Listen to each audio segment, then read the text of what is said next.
always some noise. But oh goodness. Good morning, Vietnam. Yeah, I got the sound working this time. For those of you just joining us, I did an hour without the sound and promptly deleted it. Because I know that's not your favorite part. Hey, good morning. Howdy. Yay, I did it. I did it. Thanks, buddy. I appreciate you helping with that. Oh, that's a thing, isn't it? I just gotta have a spotter every time. I gotta make sure I have that. So, I burned up a bunch of energy. I had a bunch of energy, so I guess I'll just start all that. I just came back from a wedding, and it was super cute. And it wasn't in any way the kind where you're like, oh, fucking, just. Can we. Where's the food? Where's the food? Like, none of that. It was such a. It was just real relaxed, real comfy. It was awesome. It was lovely. And they're a super cute couple, too. They're one of those weird couples that does all the cutesy shit, and it's actually genuinely cute. You're like, oh. It's never one of those, you're like, ugh, ugh.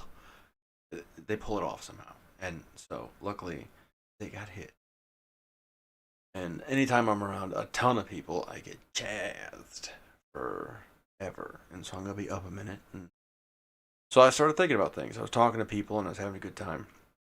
And that got me thinking about this show. Because I ended up having to explain this show to. And I mentioned the few hours of silence we have out there. And the few hours of just pure bananas, crazy shit we say.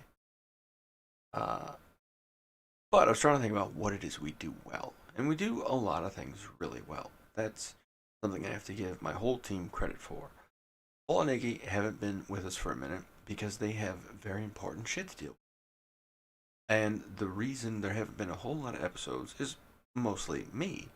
I'm a very capable person and I should be able to knock it out, and I just haven't. It hasn't happened. But they're going through some stuff. And while we're on the subject of that, one thing, Paul's not going to be bummed out that I mention it because I'm going to mention this. He's dating our buddy Chelsea, and they've been going out for quite some time. And for, I don't know how concurrently, but also quite some time, she's been fighting most cancer. It's preposterous what she's been through. She was also misdiagnosed a bunch of times, like, just through the damn ringer with this gal. So if you have the ability to help, that would be terrific. You want to go to GoFundMe and search for help Chelsea find alternative treatments? That's a way of doing it. So far, people have generously donated it $8,685. That's terrific. And if you can donate, go for it. If you can't, let people know, share it, or just think about it real hard and eventually help somebody else. That's how this works. Can't do it now, get to it later. So I'll put a link in the description. Find the share button. Clickety click sounds in the microphone. And what do I hit? Edit. You're watching this in real time, gang. Oh, it was already there.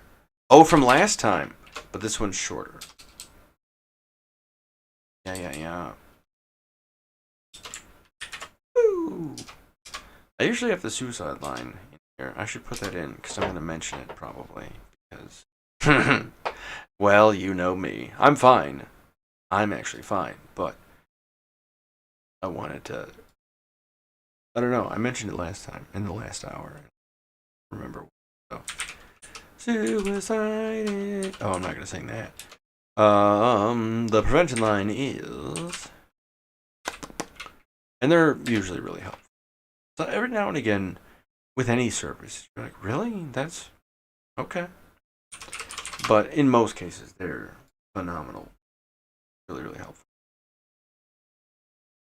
And they are 1-800-273-8255. If you're not feeling good, go ahead and give them a call and they'll talk you off the ledge. Put that in the description, shall we?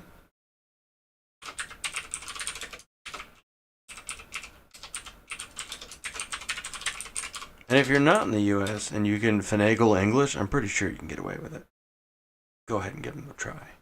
I mean, shit, it's something. Typing. Clickety clack. I really like this keyboard, but it is not awesome for recording. Unless some of those ASMR people are like, or they could hate it. I don't know. I don't know how that works. It seems more sexual than they lead on, but whatever. You know, their thing. So, what were we up to? Oh yeah, we're doing a podcast. So, we were thinking about what it is we're actually good at, and we're all good at a lot of stuff. We're good at instruction. Good at. We're pretty good at our sort of ability to do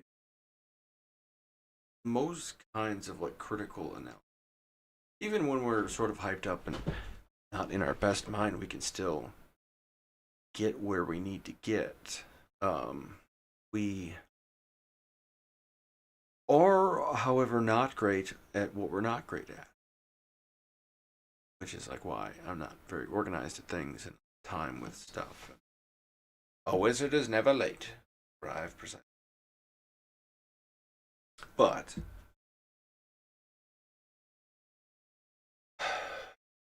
there is benefit that the show provides outside of organization.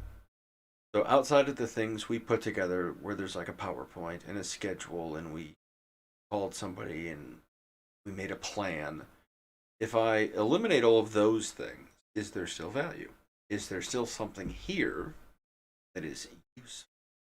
And yeah, there is.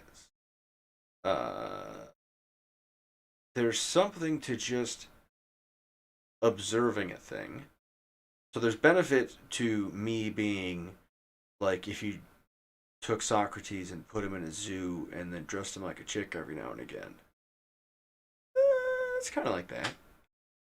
Uh, there's things that can be learned there. You can observe, like, ooh, I for sure don't want to do that, or maybe I want to try that, or like, there's more information, and maybe that is helpful. There's also times where, maybe that's not helpful. More context is needed. So it shouldn't always just be me. That's something I want to try and figure out because I don't think it should just be me because ultimately that's only going to help me. Like, my problems are pretty hyper specific to me. Other people can for sure have the same or similar, but ultimately, like, you get what I'm saying. The more diversity we can bring of opinions, the more roundly we can develop an assessment of what's going on. That's the goal. But in the interim, with all that work and stuff, sometimes it's just nice to look at a crazy person and see what happens. And then there's also the part where I can't help but aggressively overanalyze everything to such a degree that it's probably something you could be like, oh, that's a definite mental illness. But, like, the list goes on. Let's not. Like, at this point, it doesn't matter. Um, we'll just call it, like,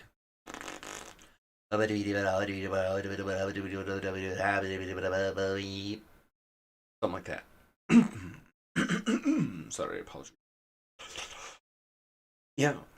But I'm also pretty good at it, and I've also developed a lot of time in order to figure out what's going on in my own head and in the people's heads around me.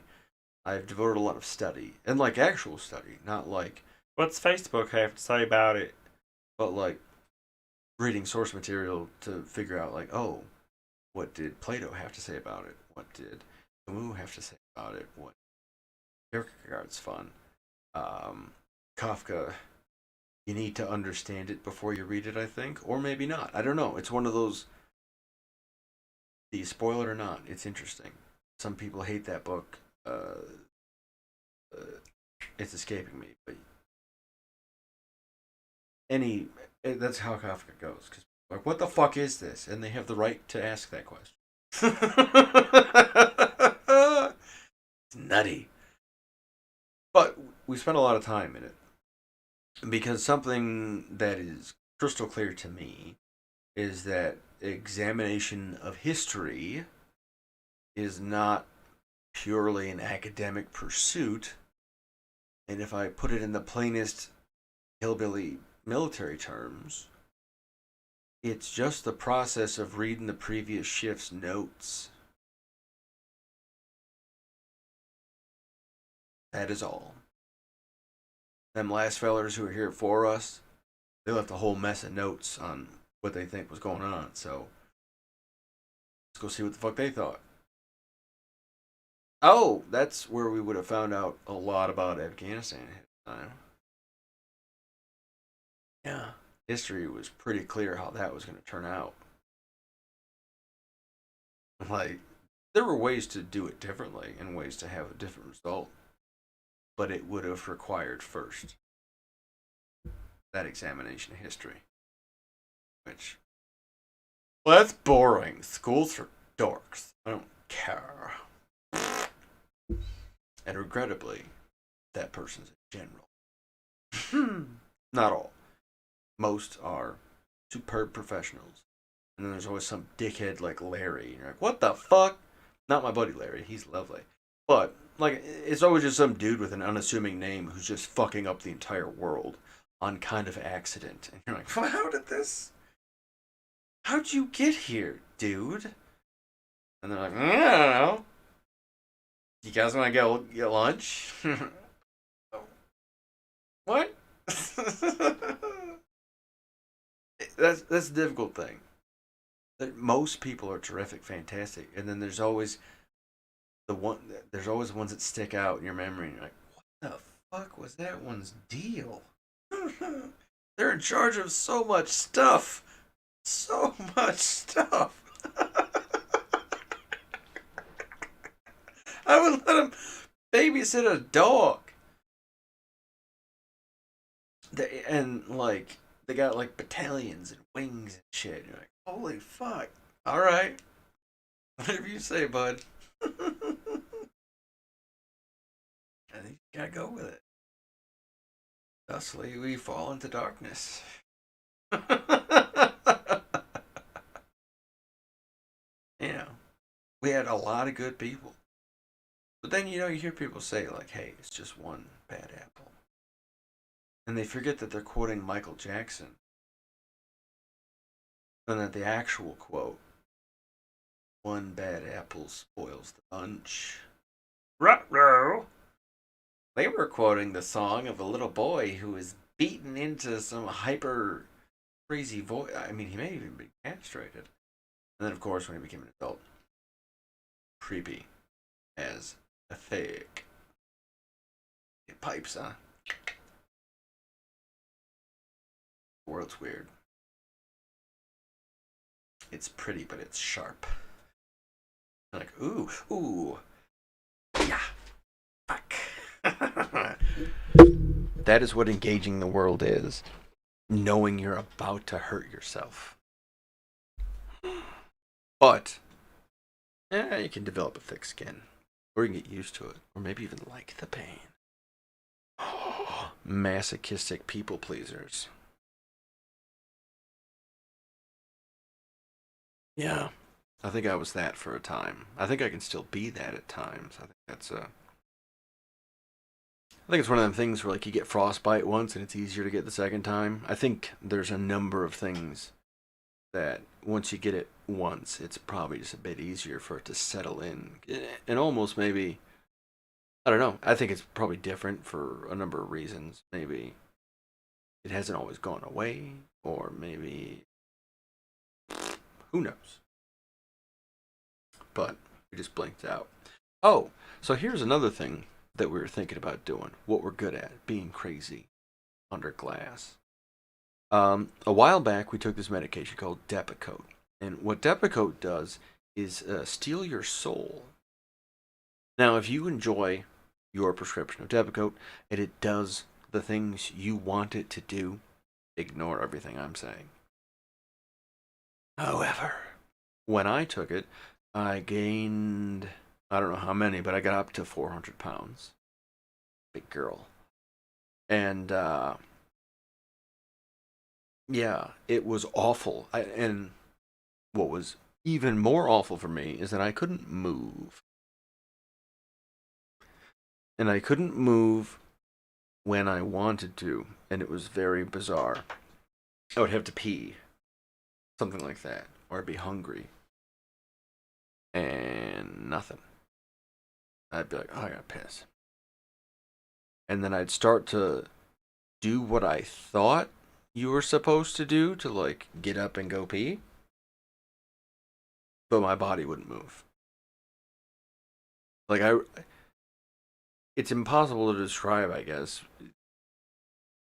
but in an attempt, it was, I could feel some of the stuff involved in moving, but my body itself wasn't moving. Like, I could feel that I was attempting to move. There was something happening there, but there was no movement. I was still breathing and everything. That was fine. Heart rate was fine. I was just turned off. I didn't have the ability to reach the controls to get up and go. Until it would get too bad and I'd be like pee-pee dance in my chair. And then all of a sudden, then I could go. Or I could get snapped. I could get triggered, and that would cause something to happen. And then I'm kind of back. It's a reset button. But the only thing that was, it was kind of like paralysis. I could still feel things. Like I considered that, and I even like poked myself with a needle every now and again. Be like, what's going on here? But I could feel the pain. So that was still a thing. But I just couldn't move. It was super wacky. Um. And the only thing that was consistent in getting around that was smoking pot. And that's one of the reasons I'm still a big fan of it, is that it does help with that. But as we're about to see, and as you've already seen pieces of already, so a little while back, you may have caught up where I did like a little coming out episode. And yeah, if you guessed, good for you. If you hadn't guessed, well, I was a good hider. But yeah, I'm a bit of a fruit, but it's in a weird sort of nondescripty area, and it's not because like I give a shit. It's just because it's a weird nondescripty kind of thing. But we'll get into it as we go. Anyway, smoking pot. One of the things is dissociative identity disorder, and we wanted to be very clear about it before we started talking about it. And it's been in consideration for a few years, but it became like unavoidable this year, where I just couldn't hide it anymore effectively. Like I couldn't, and that's when I stopped hiding everything. The whole like non-binary thing, the like I like makeup, I like all kinds of crazy shit. Um, and so it just became one, not worth the effort, but also the effort was just continuing to not pay off, but also just do more damage. And so I just said, fuck it, and shut it all down. And it's been interesting since then. That's part of why I've kind of been away. Is now that I'm trying to hide anything, just that I'm trying to figure out the better ways to articulate it and the better ways to do anything with it. But how this relates to all the other stuff is I think what we may do is just do kind of episodes in the future, because it's difficult for me to plan things. It's difficult for me to keep track of what's going on. And especially in this period over the past few months, it hasn't been distressing, but I am kind of like over some things. But it's not, again, it's not distressing. It's just like, fuck, what are we going to do about this? So the more we engage the we-ness of things, there is a little bit more disorganization. Because beforehand, when we were putting effort into fronting in a certain way, a lot of focus could be kind of paid attention in one area. And sometimes like three or four, but like never the number it is now, where there's just shit everywhere. Um, and so it's like I'm working on a comic book, I'm doing some pictures, and I'm doing makeup, and I'm working on this, and I'm working on some community center projects, and I'm working on some entrepreneurship projects, and then I also volunteer with a thing, and then I also like to watch TV if I get a chance. That'd be fun. I could get that in. And then there's also periods where I just stare at a wall for like an hour. And we're still trying to figure out what that one is. I don't think it's the, what do you call it? It's not the debit. We don't do the Debico anymore. You can, yeah, I've slimmed down a bit. I don't have those. I used to have quite a set of, but they don't look great on fellas.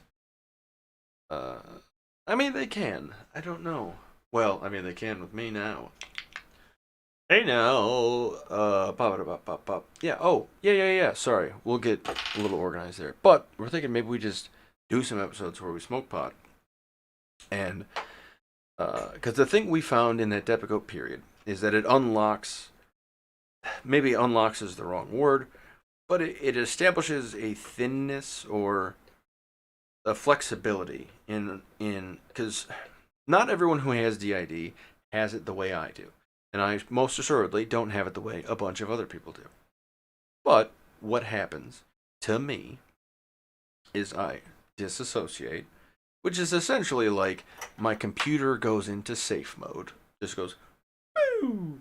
And you've already seen that a few times if you've seen previous shows where I'm like, oh, what? What are we talking about? Were you? Yeah, that's an element. It's not the whole experience, but that's one of the experiences that happens in that. And then, so what'll happen is something happens, I get triggered. And it's not always an emotional trigger, and it's usually not an emotional trigger. It's not someone's like, you're a homo, and I go, oh, brrr. Whatever. I am, so that doesn't really hurt my feelings. But it's usually like the neighbor's cat jumps on my back porch in the middle of the night, and I go, ah, and then pew, we zone out. And then, so what happens then is, so when I was a little kid, I had some pretty remarkable shit happen to me. And I won't go into crazy detail. But I had some things happen in this direction with the most of the Babysitters Club. So, if you want to get multiple personalities, you just got to touch a baby in the right spot. And we'll just leave it at that. And that's what happened. And so as a result, because something interrupted me, and I started to develop these coping mechanisms. And those coping mechanisms were like these chameleon type behaviors. And some of them have motivation, and some of them are just responses. They just do a thing. And that's weird, but yeah. And so I can be all kinds of people. I can be anyone to anyone, baby. And that's not good for a baby to do that. What were we talking? Somebody got really upset in here, and then so that's another thing too that can happen is in the emotional triggers there is a sense of I, but the uploading, we were talking about how we get, and we'll get to that.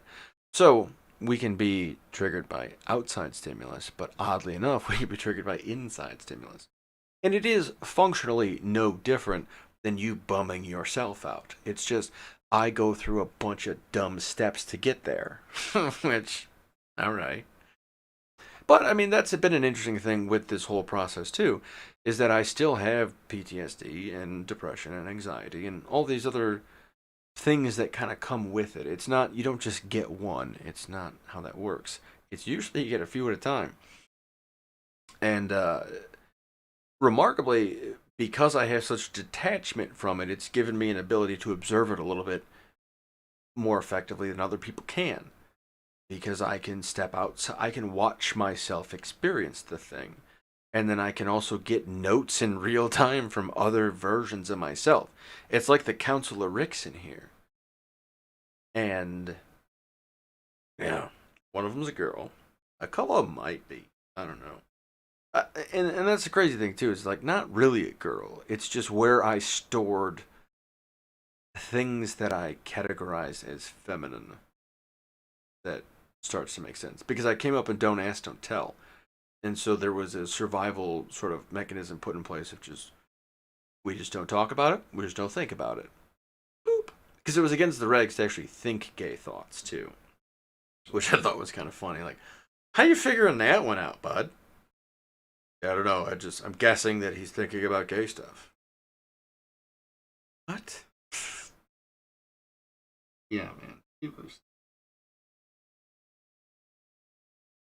Okay, so we're gonna smoke a bit of the ganja. I believe that's how it's. No, it's probably not. You know why it's called marijuana in the United States instead of cannabis? It's actual like scientific name, cannabis sativa and cannabis indica and all that. So people would be afraid of Mexicans and ultimately too blacks. It was like a twofer. Is how they got it through. It was like, well, the blacks are buying it from the Mexicans, and then boom. So that's why. And remarkably, the trade in a lot of those communities where it was happening is because it's a folk remedy, as it's always been. And it's also because it's aspirin's expensive, dickhead. This back then, it's a weed. It just grows. It just does its own thing. I'm gonna use that then instead of like, "Hi, Doctor Fuckface's patented fuck pills." Like, who cares? This works. And that's how that. But when you're trying to sell a thing, you gotta make sure you got the ability to sell that thing. And then there was the whole hemp thing too for the newspaper. It's a shit show. It's a shit show. I don't know. What you gonna do? Oh yes. Hey now.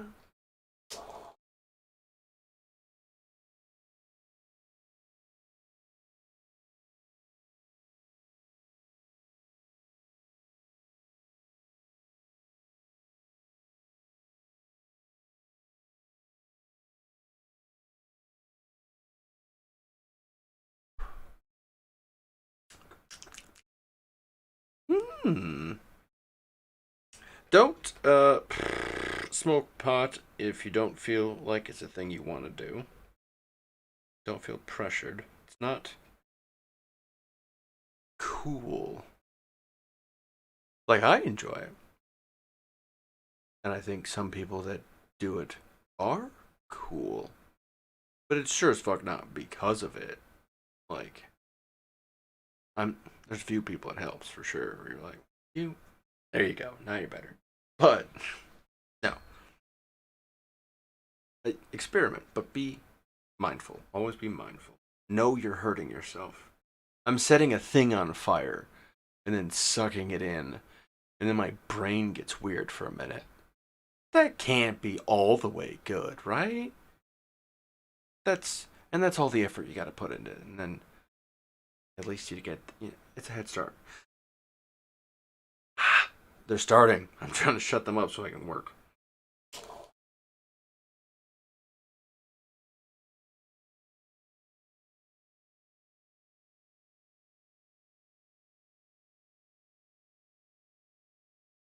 I paid taxes. I'm not avoiding paying taxes. I just don't make money, and that's how that goes. Giggity. Pardon. I wonder if I could write off pot just by like making a pod show and be like, that's a thing. I need it for the continuity of the. Come up with a reason. I wonder if like Snoop Dogg can write off pot on his taxes now. That'd be a hell of a victory. Like, it's a write off. It'd be a better victory when everyone's out of jail for this shit. Fucking ignorant assholes. But it wasn't you who did it, so blame the viewer. Dear viewer, I know you didn't do this.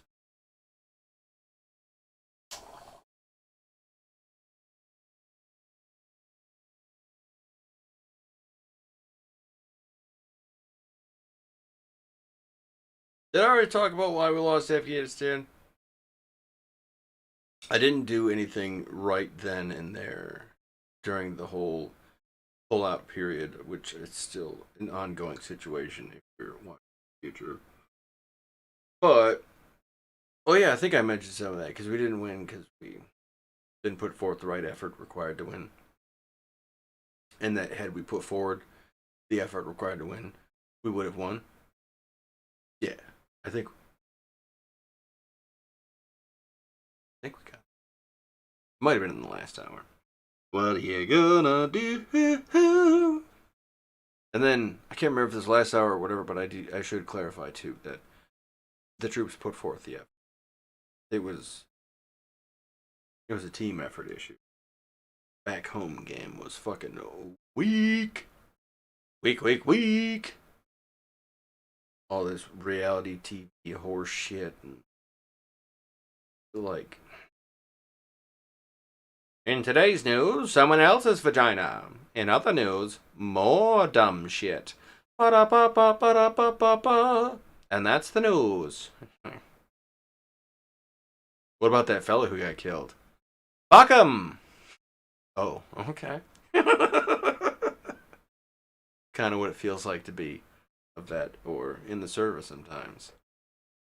Like, you guys see what we did? And like, you're a bunch of baby killing fuckwads. Like, that's not true. And like, oh, that's all right. Then you're our heroes and we love you and we want you to kill the Muslims. Like, wait, what?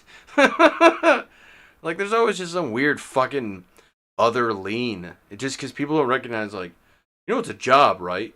We have shit to do. It's not just some dick around fest for like whatever your fantasy is. Like, there's checklists, there's procedures. We got shit to do. We don't have time for your fucking fantasies about who the bad guys are. Clearly us. Like, after a while, it turned. It was a lot of good guys doing the bad guy thing. And like, that's the fucking madness of it. It's morally good people just being given the worst fucking orders possible from back home. And we're like, how the fuck do I do this without being a monster?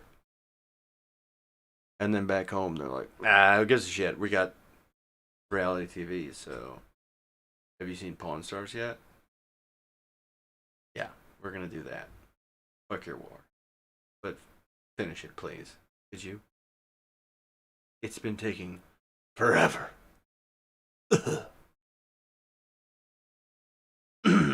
But thank you for your service and stuff. Or like, I got a sticker for my kid. I don't think he uses it, but anyway. Yeah, it's like that sometimes.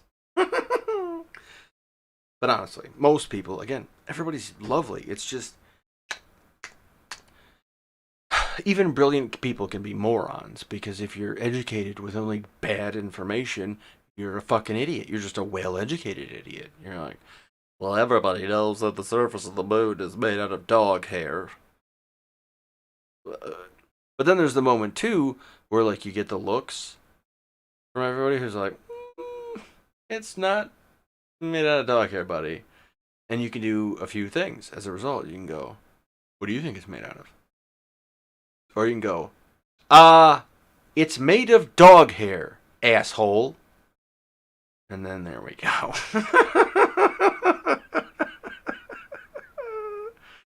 And it's like, I don't know if that's the majority of the response. It's definitely a response that gets heard more because it's louder.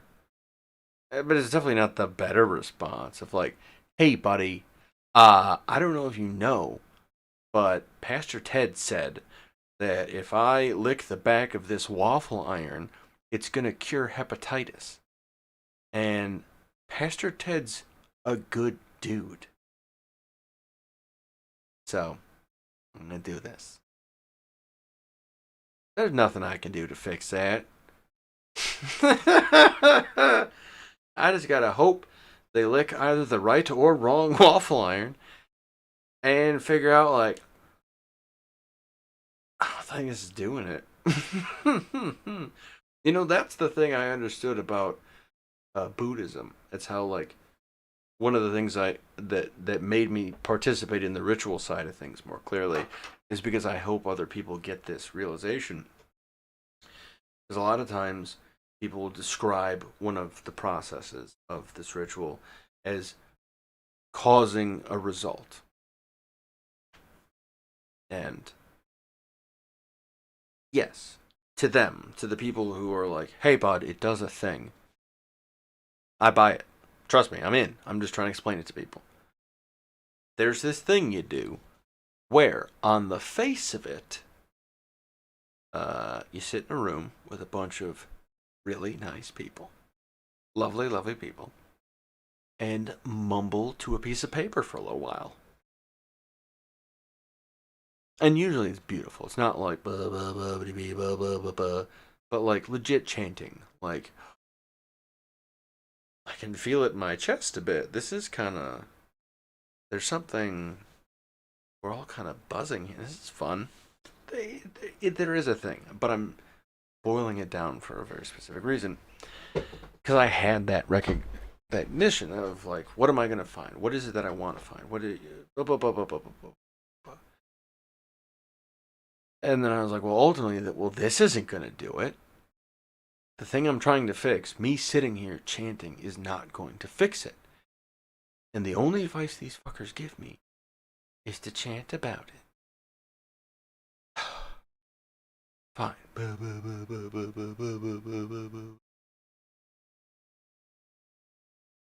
And yeah, this, sitting here chanting, isn't fixing anything. But using the time that my mind is wandering to focus on the thing that's bothering me and how I can just fucking fix it instead of being upset that the world is the way it is because the thing, like, I'm dealing with everything but the thing. And so, I don't know, hopefully, I completely forget where the point started, but I think it has to relate to this idea of, like, there are these processes we go through where we're like, there's no way this works. But you just gotta give it a minute. I think that's the mental health thing I'm trying to talk about. Like, it's not advice. I can't honestly give you advice. I can just only tell you what I've been through. And some stuff may come advice shaped and sound like advice. But trust me, please take a warning. Like, don't. If you intend to use a method like mine, or use me as any kind of template for any behavior, dress, appearance, like anything, it's at your own risk. I've been through a lot, and I don't mind being embarrassed. I don't mind hurting. I don't mind suffering. I love all the joy, great stuff too. But what I'm saying is, I'm a lot tougher than I realized. For a very long time, I was like, oh, I'm just, oh. And I was kind of a bitch for a lot of stuff. I was definitely in the wrong environment for a few things. And not the ones you're thinking. But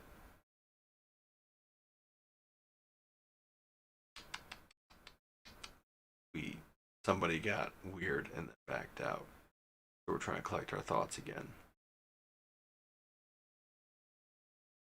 Oh, yeah. On just, like, being crazy. It's oh, yeah, and kind of like back to the point of, like, what is the point? Like, this is an endurable process. but much of it is about the right effort. And like this is why I came to Buddhism by accident. And I'm not going to try and preach you Buddhism, but I'm going to read a list that they have collated because it's effectively what I want to say anyway, and it's just easier to do it that way. But the reason I fell in love with Buddhism is because when I was going through it, I recognized that it was very poetically discussing and answering a lot of stuff that I either had questions to or had already just figured out on my own in the process of trying to figure out these answers. And I was like, oh yeah, this is dude, they're on it. They're nailing it with this. This is right. This works. That works. And not because like I like this idea. I think it would be neat if it worked. But as an experienced and practiced leader, yeah, no, this is true. This is just how shit goes. And yeah. So I probably won't go through the whole thing, but I want to pull it up for my own reference. And for you, the Eightfold Path is something common in a lot of schools. The current school that I hang with doesn't utilize it, which I find interesting. I understand probably why they don't. Um, because they're adherents of the Lotus Sutra and to a degree where they're like, that's it, bud. And I think they really need to branch out a little bit more, but I also understand why they don't. And I think they probably shouldn't. I think they, like, their purpose is good, and maybe that's my job, is to be the branch that's like, well, there's also this, though, too, so give this a look.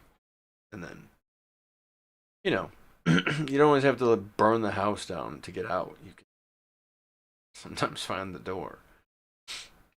And this also goes into Afghanistan.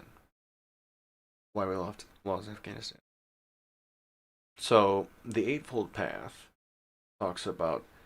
I won't read the Sanskrit and Pali, but if you get into Buddhism, so just like how a lot of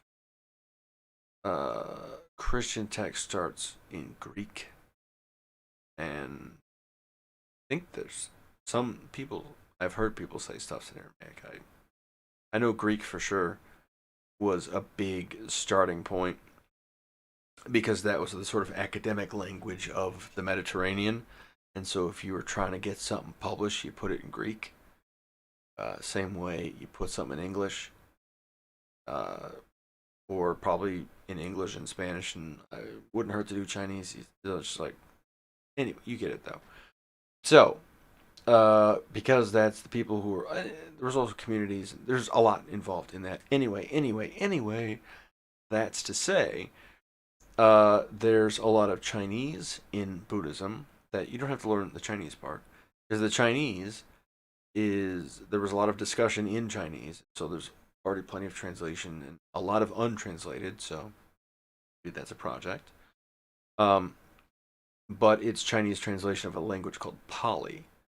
And Pali is not. There are written forms, but it started completely as an oral tradition. And so what you'll find is a lot of like words next to stuff. So when you go look up the Eightfold Path, you might find a word like samaditi and spend a minute going, how the hell do I pronounce that? And that's fine. Most people have had that issue throughout history. If it's not something you're super used to, like there are a few other languages that share like rhythms and how the words are built. So if you're familiar with how other languages work, it shouldn't be too difficult. But anyway, that's in there. So it's like Pali's like their Catholic Latin, maybe. It's the old school. So a lot of stuff will have like a Pali term name, and that's not Poly. That's Pali, maybe Pall. I don't know. Dyslexic. So sometimes there's one, sometimes there's two. Uh, So yeah, the right understanding, samaditi, having the right understanding of a thing, understanding a thing in the right way. Your understanding is my understanding of an apple is rather complete, or at least see. And here's where I need to correct my right understanding.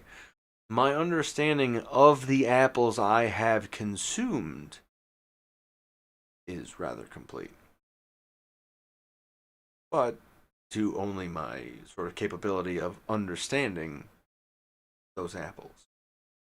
I could feel their weight, their shape, their how much give they had, bite, crunch, juiciness, all those things. And then how they felt going through and all kinds of fun stuff.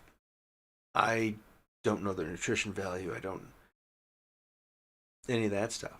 So I don't have a full understanding then of apples, or I guess I don't have a full understanding of those apples I had.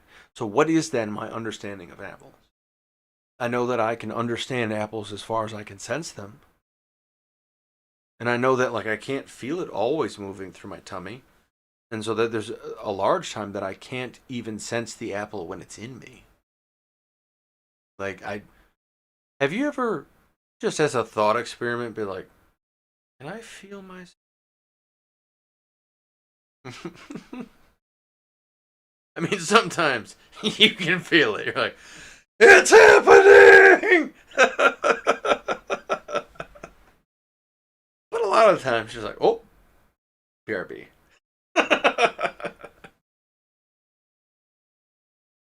So, what is the understanding you have of a thing? It's actually kind of limited. Mm. So then the right thought. I think right thought relates to understanding. Your understanding is well, it's very deep. It's your pool of thoughts related to, but more so it's the place your thoughts trickle down to. I don't know. Interesting place to think, but anyway, the right thought.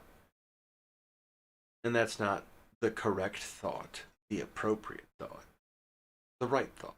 What and it's not about the content. Because the right thought in any situation, should you kill people? No. Well, what about that guy? Maybe? So it's not that the thought of yes or no is right. It's the process of thought. It's the process of developing a thought, of generating a thought. It's that whilst you're generating the thought, your intent is clear, that you're being purposeful in thinking. You're spending time thinking, not just like, this is a thing because I said so. So much of the conspiracy stuff, so much of the anti conspiracy. So, all the shit where you're like, really, fellas, there's birds out there still, and they're pretty. And there's a sunset and a rainbow, and it's kind of lovely out there. Well, there's fires and floods, and but stars are out.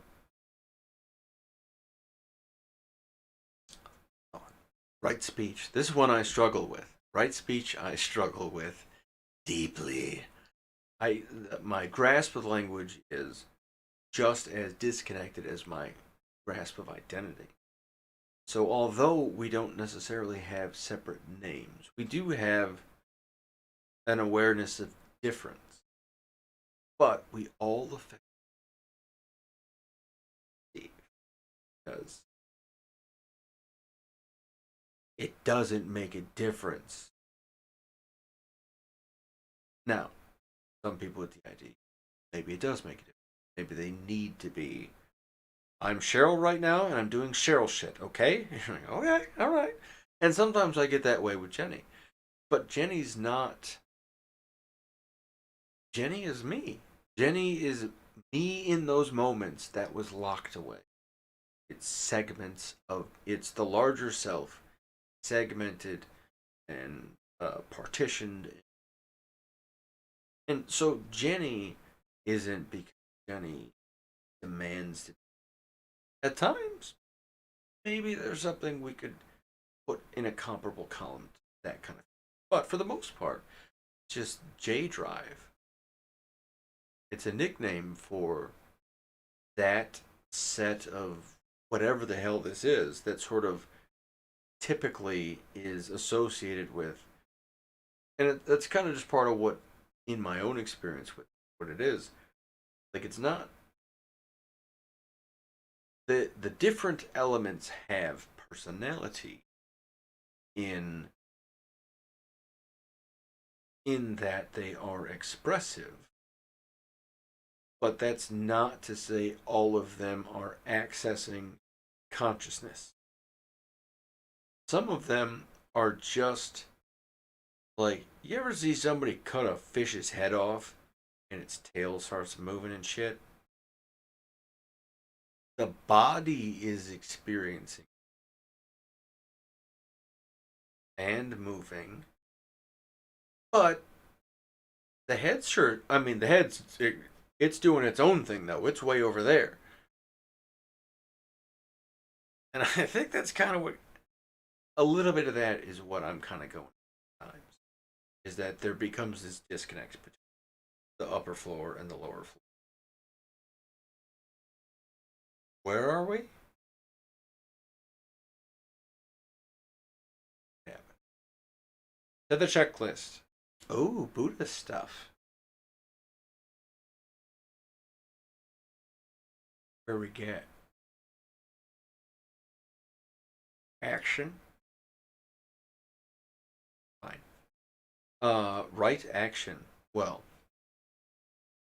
Oh yeah, right speech because I fucking stuff. Oh well, okay. So at least I'm aware of it though. Like I understand, and I'm a little bit more clinical and surgical with my swearing than I should, because it's almost like serial killer level. And in this lighting, wearing women's clothing, I shouldn't say, but. However, no. When you're speaking, again, it's the same as the right understanding. Understand it all the way as much as you can, but understand that you understand all the way. And right thought is about thinking it all the way, thinking it maybe not all the way through. I think to death. I came up with a saying because I didn't feel that beating a dead horse was sufficient for how far I was taking it.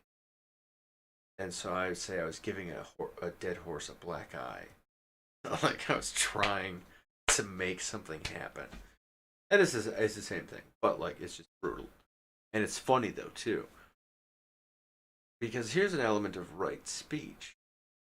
If I want to tell you super crazy, fucked up stuff, I need to do it in such a way that you can endure it. Or did I mixed my words up? I need to say it in such a way that you can sit through it. If I'm like, listen, you want to hear about baby molesting? You're like, no, no, no. And then there goes the hour. But if I can be comical, and if I can be authentic about it, and I'm not making fun of it. I mean, in some ways, I guess use your words to say that, but I'm being funny in it, from it, not like to it. That's my attempt at least. And that's the end of right speech. And so I'm not great at curtailing my language. We switch, and when we switch, we have access to different vocabularies. Some of us even have different accents. There's the hillbilly in there who just pops out like, well, be ba ba ba ba, and you're like, oh, all right, dude. And it's different vocabularies, different language, and then everybody loves cuss words because they're fun. Some of us can be more reserved. Some of us are just ba ba ba ba ba ba ba, just juggalo talk. I love it, but they can be like real cussy. And yeah, but So I fail at that. And so in my attempt at right speech, then I have to fail at that as well as I can. I have to know that I'm going to fuck that part up and nail the rest of it. And hope I get a B. That's all I can hope for. And that's how high school worked, kids. is and this is how I tell my students to study. I say, listen, all the shit you're having a hard time remembering, don't even try. Just count that as one you've gotten wrong and get a tally. What do you need to pass? What grade would you like to get? And does that leave you with some wiggle room on how many questions you can just go ahead and get wrong? Uh-oh! College is easier now! Like, hey now. Yeah! Oh, I need a C to pass and I need a B to keep my scholarship. Alright, there's 100 questions. I can forget 20 questions and pass by the skin of my teeth. I can be real good at this, and just as we go through, take like 10 things and be like, you know what? I don't give a fuck about whatever this is. And pew! Yeah. That's how I do it. Like, understand the risk, understand that it's coming, and then just, all right, then what? So often it's like, oh God, oh no, I get nervous. I get nervous. All right, and then what? Oh, I just stay nervous. Well, how's that working for you? Blows most of the time. Yeah. Well, what do? I just pretend I'm not. What? Yeah. Fuck it. No one else is gonna know. Well, I mean, some people are like, your palm's a little slick there, bud. What's you alright? Or if you're like, ha, ha, ha, we're having fun. We're having. But with practice, with effort, you can put yourself in these positions. I'm trying to learn to speak better. One of the things I use this podcast for is an opportunity to say the wrong thing about the right stuff as often as I can until eventually I say the right things about the right stuff. That's the method. That's the whole kind of procedure for my end of this show. Is just, pew, let's wing it. Let's see what happens. And if I fuck it up, hopefully no one like does anything awful. Hopefully they're just like, well, this was dumb, and click it off. Like, that's ideally the worst it gets. And at the most, somebody's going to be like, oh, whatever the thing is that they're like, bing, bing, bing, this is helping me do this. Fantastic. That's the idea. Yeah. So that's part of why I want my speech to be right. I talk a lot. I'm a compulsive. I don't actually enjoy speaking. That's an interesting note for a lot of people. I find it painful and uncomfortable. But I also enjoy it desperately because we don't agree on the subject, and that makes things difficult. We have a number of built-in responses that suggest we should avoid any human contact because remember, they'll rape ya. And we're like, oh no, they're gonna try and touch our wieners. To everyone I meet gets that check of like, are they gonna try and touch my dick? And not like are they gonna try and touch my... It's always like, are they gonna hurt me? And I have to go through that process. And I'm sure none of you are going to. Some of you. No, I'm just kidding. But I have to go through all these bananas fucking checks to go out in public. And so that's exhausting. And so there's a lot of reason to be like, I'm going to stay inside and not look at these fucking nincompoops with their goofy loser flags and all this shit. Like, I don't have time for it to get frustrated because it is well intended and well informed and well kind of educated. Definitely not graduated, for sure. I have no doctorates, no degrees.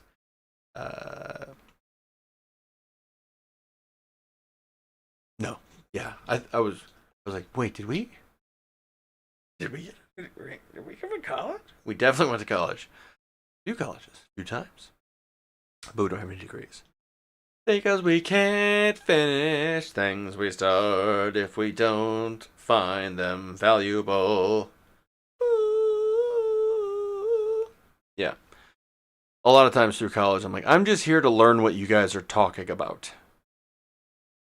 Not like what the subject is, but like what the words you use are to talk about the subject. Because I'd like to know what it is I'm doing already.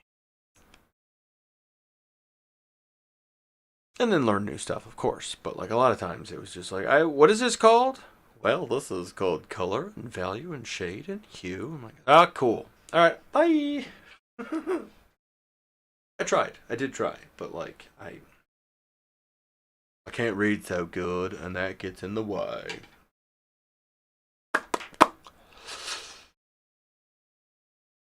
The list. Right livelihood. This one is, I guess we'll go through the list because fuck it, we're stoned and that's just, we're observing. Just observing today. Right livelihood is interesting. I find it interesting that the wealthy get praised as somehow they are successful. And, oh, appreciate you, buddy. If I missed you, thanks for hanging. The, like, ultra successful title that gets put on, like, hoarders is weird to me. Like, if you look at, DJT and his homies, most of them exhibit clear signs of mental illness. Not like, I mean, some of them are, we should watch out for. But I mean, like, the old boy, germaphobe, control freak, interesting opinions on women's, but related to safety and cleanliness, which I think I have some hypotheses about him getting. I think something might have happened to him as a kid that he has not divulged, that he probably doesn't feel comfortable divulging. But I think that's how you start off somebody in that direction in particular. You do something to a kid a little bit older than I was. I don't necessarily believe or think the same thing that happened to me, but I'm just saying, I think there's some childhood trauma that caused him. He's got OCD, which is a response to trauma. And so, yeah. But anyway, then they're hoarding shit. And they're like, look at all this neat stuff I have. And they're like, cool. How, since the company made all this money, we pay everybody. No, it's mine. I earned it. Well, no, we did the work and stuff. I mean, you were a great cheerleader. You did kind of cheer us all on and stuff. But it's mine. It's my company. I mean, I guess so. That's a thing you can say. But there's a board and there's a whole process involved here. They don't want to give you the money because it's ours. I don't have to give it to you. You just want it because there's a lot and you're all jealous of us. There is some of that. But I think most of it is a hoarding response because there's a lot of like, don't touch my hands kind of people. There's a lot of like really unbalanced, like the ultra wealthy. Like when we talk about, Bill Gates and Steve Jobs, and regrettably, like we're rewarding the mentally ill. And hey, as a mentally ill person, I would love to be rewarded. However, I don't think it's kind of like when you find the people with like heart conditions, trying to like be like trying to find the analogy that's not going to be too fucking aggressive. But like when people who are like medically heavy trying to be like, you should just love my body. Like I do. I love it because it's yours. However, that thing's going to fucking kill you in a minute. Like that's my concern there. It's not that you're not beautiful. It's that that's going to pop Like, shit, that's the concern, kid.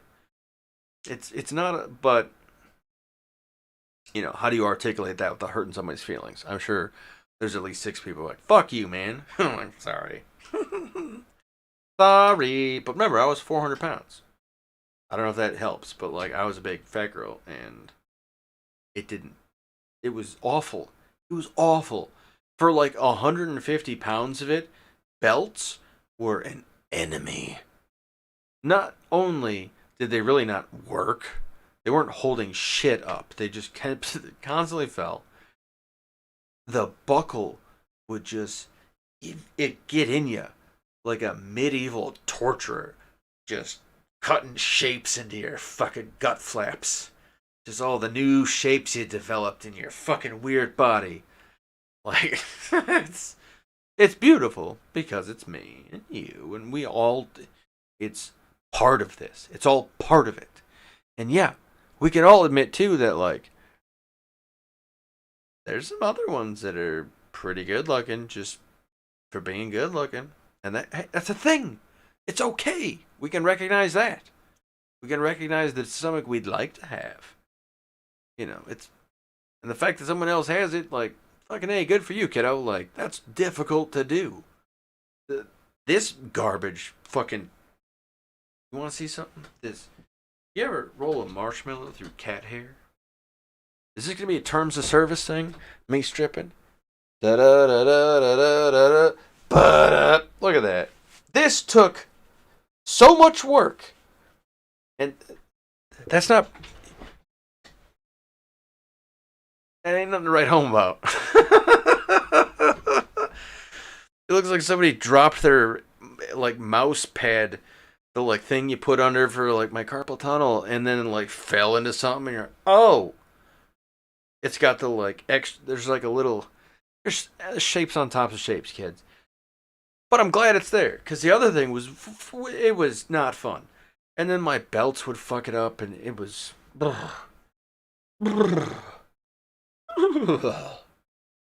And it's not that it's not pretty. It's just like it's hard to find clothes that fit. And also, I was gonna lose my feet. I was catching the beatus, and I had to get my sugar in check. And then that was helpful too, getting my sugar in check. I had a bit of a substance abuse problem, as I'm sure you're like, oh really? Fucking Stony Baloney here. But I just put every chemical in my face. So, nicotine, of course, but then caffeine. And I'm not a big coffee drinker. Like, I'll drink coffee, for sure. But I won't make coffee. Don't know why. It's just, it never occurs to me to make it. And then I'm always like, either don't make enough or I make too much. And so I'm just like, who gives a shit? I don't know. But I am a hillbilly. And so, Dr. Pepper. And now, though, because diet sodas they just foam up instantly in my belly. And that's not a good experience. They do the Mentos trick in my belly. Maybe there's holes in my belly, because that's why the Mentos trick works. But like micro holes, just because they cause additional surface area it's a thing. Why did someone felt the need to clarify that? You guys needed to know. And then who's this guy? Get back! Shut up! We're working. Who's that guy? I don't remember seeing that guy before. Mr. Judgy. It's like, yeah, we were talking about a thing, right? Maybe we got too far. I don't know. Anyway. Jesus, that got weird.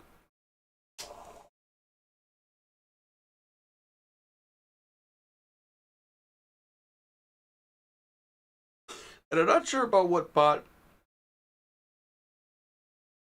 Did those come out in the right order? I'm not sure what about pot enables the fluidity of things. the because one could perceive it as I shift from personality to personality, but that's not really how I'm perceiving it. I perceive it as aspects of self either being dimmed or shut off, or there is a whole component out there. Nobody who raises their hand as I feels that they equate to that whole. So that's why I have difficulty saying I, but I'm well practiced with it because I get that it's weird to other people when I start talking about we. But I do say we when we are involved. And I say I more frequently than we when it's like a conversational function. When it's just going to be weird for you to be like, does he mean us or him? I what? Like I try to do my best to make it uh, something like right speech. If I'm gonna say something, well, fucking a, hopefully someone understands it. Like it'd be yeah, cool if it sounds cool, but hopefully it means something. Hopefully it has.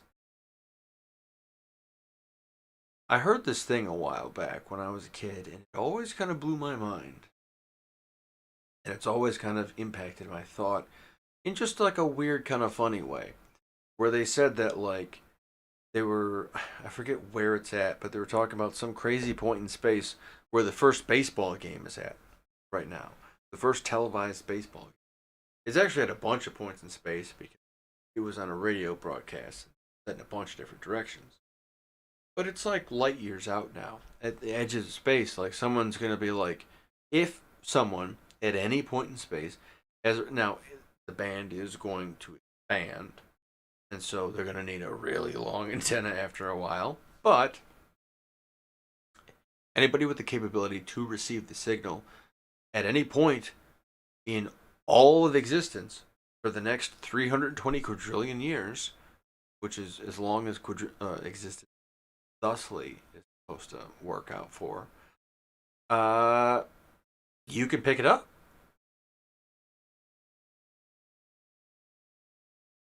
So if everything I say somehow is going to last till the end of time, well, it should be useful.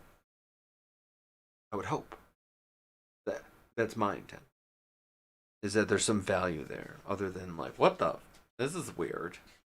And there is value in sometimes just being weird. Like if your thing is like, you know what, I'd like to just do shots of different kinds of ketchup and tell people like how that ketchup is. Go for it. I kind of want to see that now. Like I'm not gonna do it. I'm not gonna be on your Hot Ones ripoff where you're just like, actually, if we can dip stuff, I'm in. But if we got to do shots of ketchup, I'm out. But if we got like different fries and you're like, this is the ketchup they have at Burger King. This is the ketchup from McDonald's. I don't know if the interview is going to be as exciting. It's going to be a lot of, but hey, fucking try it out. All right, back to the list because I think that's, I mean, let's burn up the time doing this. I'm kind of burning energy, burning thoughts. And this touches everything, so let's touch everything. Right livelihood. Earning your money the right way. Oh, yeah. The orders. You don't need all that money. Like, you're just being a dickhead after a while, and you're aware of that. And so either you're doing it to be a dickhead, or you're not aware of it, and you just happen to be it. But if you're like, do you want to see my 25 horses and my 18 jet skis and then do that? Like, yeah, it's neat that you can get that shit, but you can also like buy backpacks for an entire school. or to do something with your money other than some bullshit. Like, you want to see these new shoes I got? Yes, I do. I do. But, also, like, what else have you been up to? Like, who have you helped? And you don't have to help people with the shoes you buy. I mean, you can try not to hurt people with the shoes you buy. Like, figure out which kids are stitching your shoes together. They're cool with it. And also, don't actually buy shoes that kids stitch. I mean, unless, again, right? Right thought is not always a specific thought. It's thinking rightly in the moment. What is the answer to that question? What if there's just a 12-year-old who's making shoes? That's probably okay, right? What if there's two 12-year-olds? Like, if there's 12-year-olds and then a 15-year-old, we got problems, I bet. Maybe. I don't know. But maybe they're all sweeties. But if there's like 12-year-olds and then a 22-year-old, something ain't right. We're not doing this. But that's my thinking. And I hope the right thought. And that's the thing too. To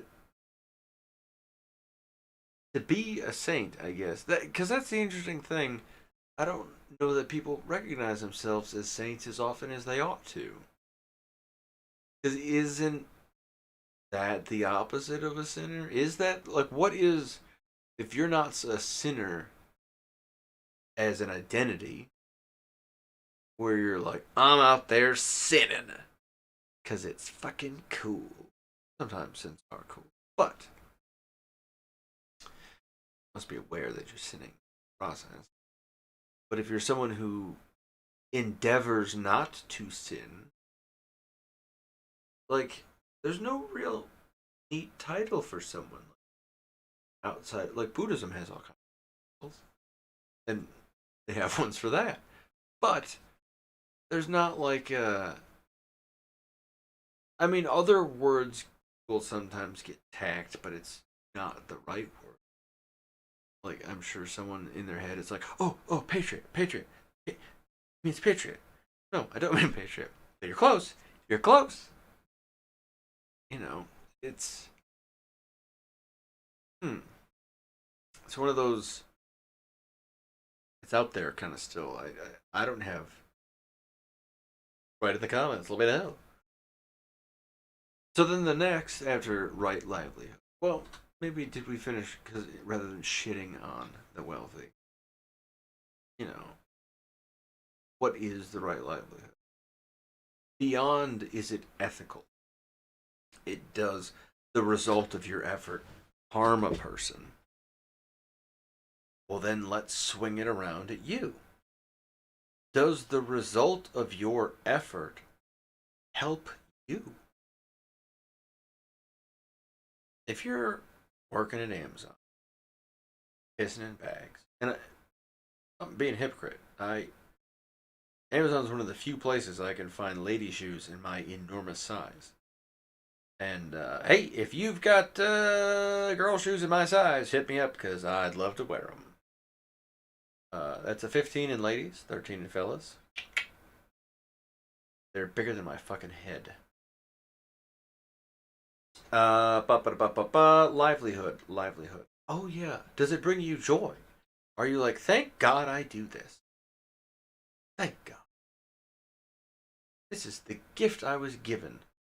Even if you don't believe in God, you'd be as an atheist, like, just in case, thank God. This is fucking terrific. I've heard atheists do it too. Because they're all like, they're probably a little more agnostic. And it doesn't even have to be God, but just be thankful in general for. But thank God's such a fun way of saying it. I like saying it that way. Thank God I get to sit here and futz around with this shit. You know what? Thank God I got that awful diarrhea in Kyrgyzstan. I got this crazy food poisoning. I either got dog shit or human shit or something in my food. A bunch of us did. A bunch of us got sick. I, for sure, developed fibromyalgia, polymyalgia, and then a bunch of other shit.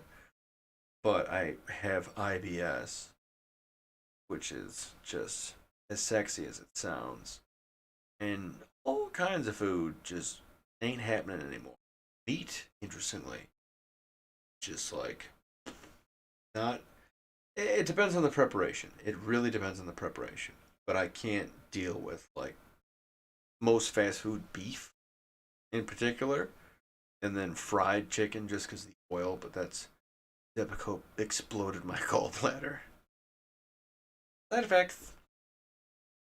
But thank God I was in the military. Thank God I somehow wasn't aware that I had multiple personalities long enough to sneak into the military. Holy shit! What the fuck? Yeah, if they caught this when I was a kid, no. No, I'm a nice guy and I'm well meaning, but there's no fucking way. They'd be like, yeah, no, we're not doing that. And then if they ever found out when I was in the service, phew, quicker than when I got sick at the end. But, so poop gets in my food. And then all of this happens. And then all this other stuff happens. I lose my goddamn. I'm on discipline. So, if perspective is, up to me a bit, I get paid to be crazy.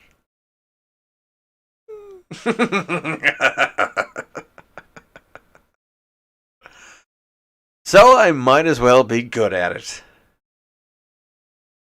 Yeah, it's not a bad livelihood. I get paid when I get paid.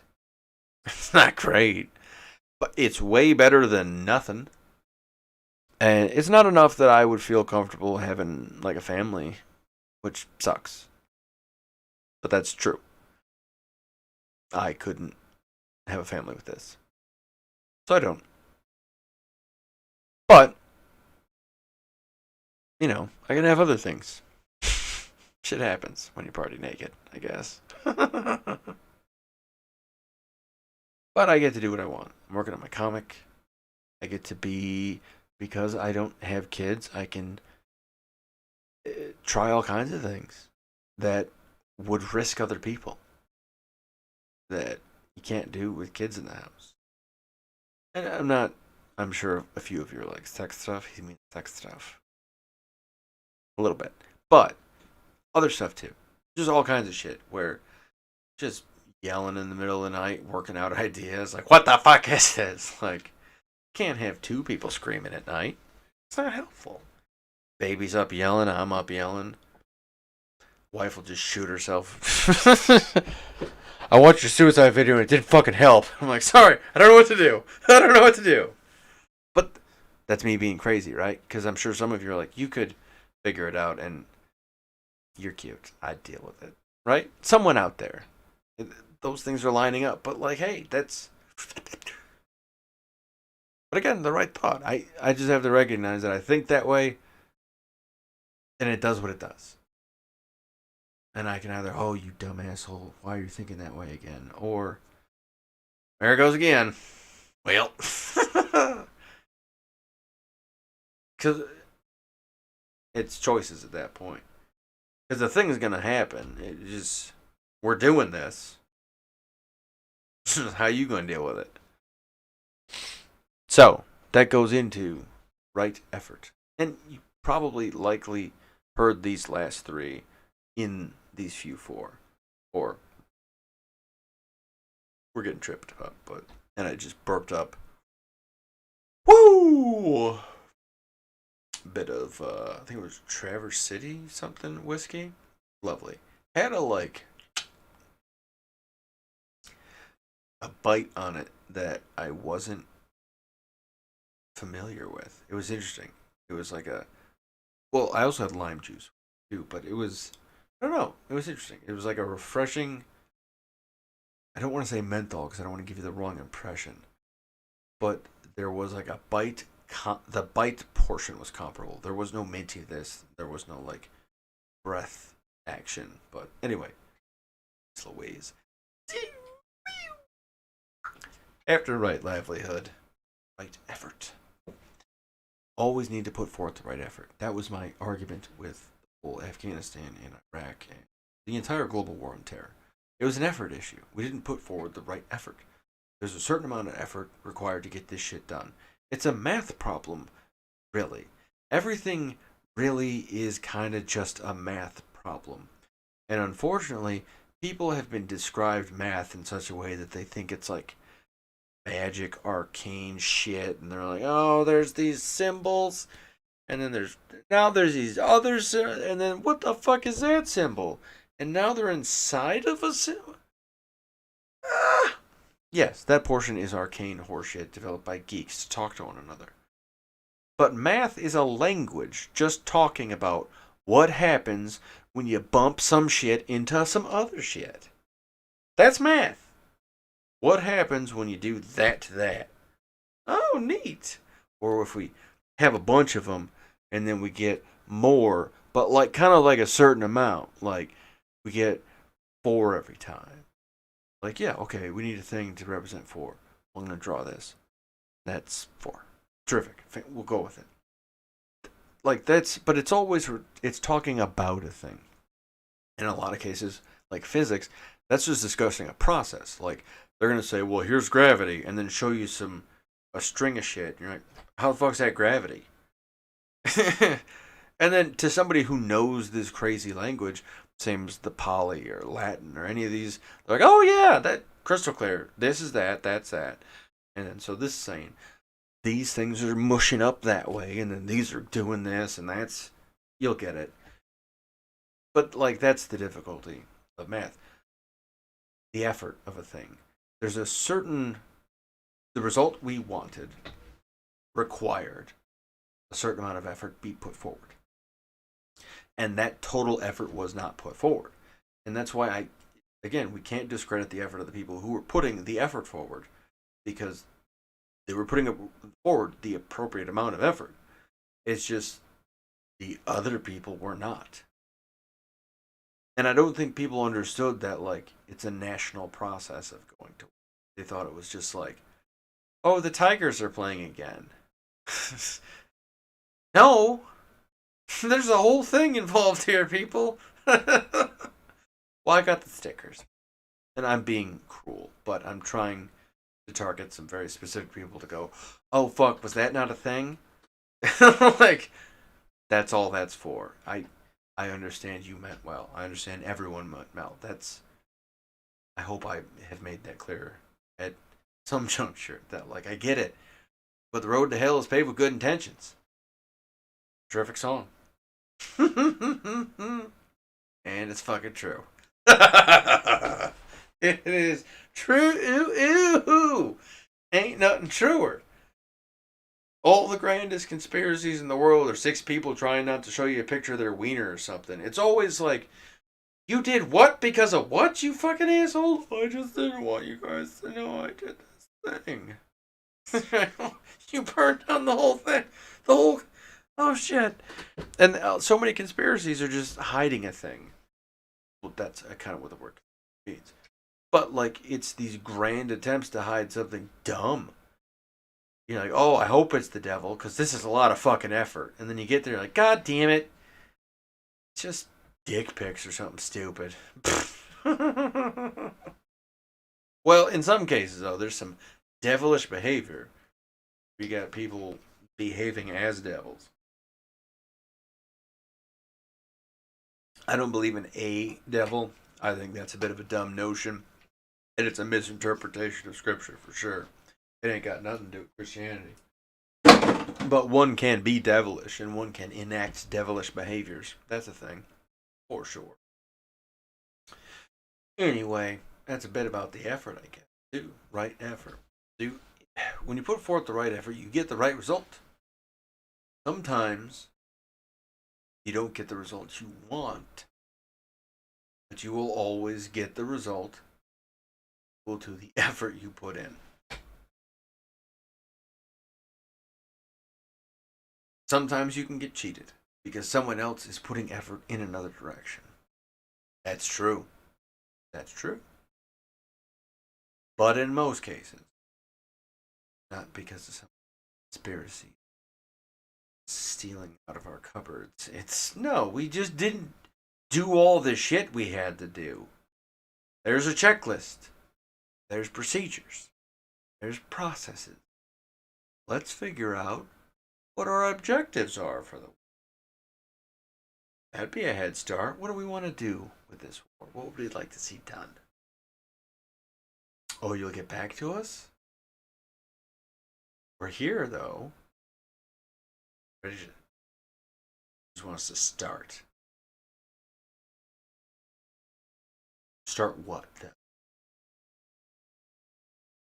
No, we get the war. But, like, what would you like us to do with it? This is more like a lawnmower than a play. This thing just does it. Like, when we turn it on, it's going to take a minute to turn it off. It's going to start doing, like, so you're sure. Yeah, just fucking let it rip. They're just dirt farmers. What's going to happen? These dirt farmers whooped Alexander the Great's ass. Well, he's Greek. They're homos. He was Macedonian, and no, they're not. Some of them are for sure, but not like a thing.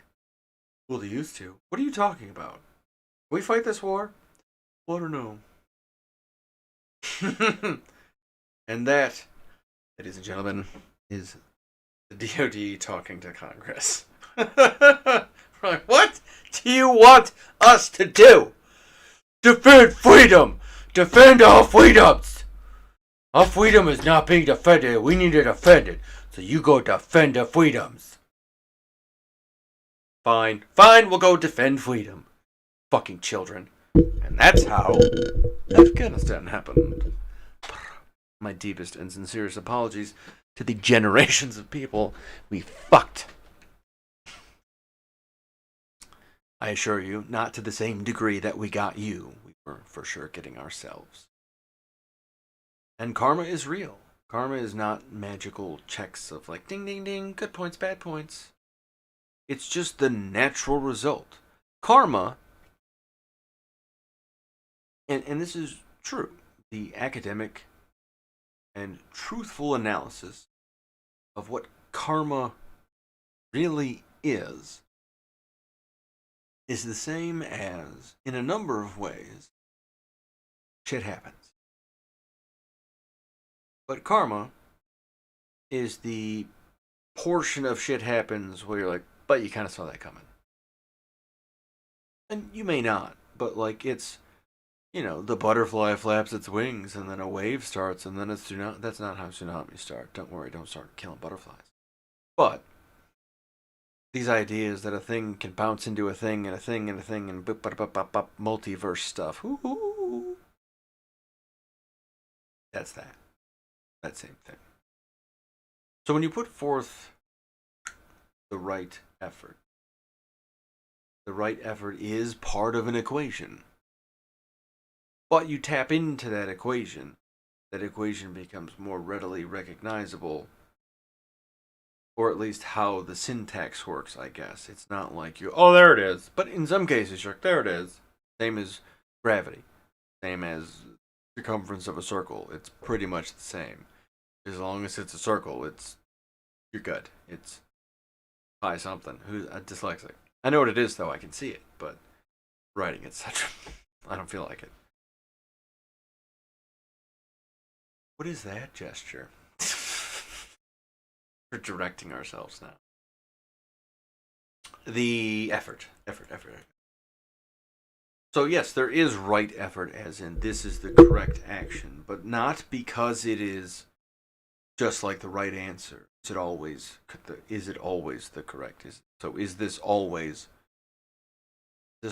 what the right effort looks like? Maybe that's how we consider it. Is this not what is?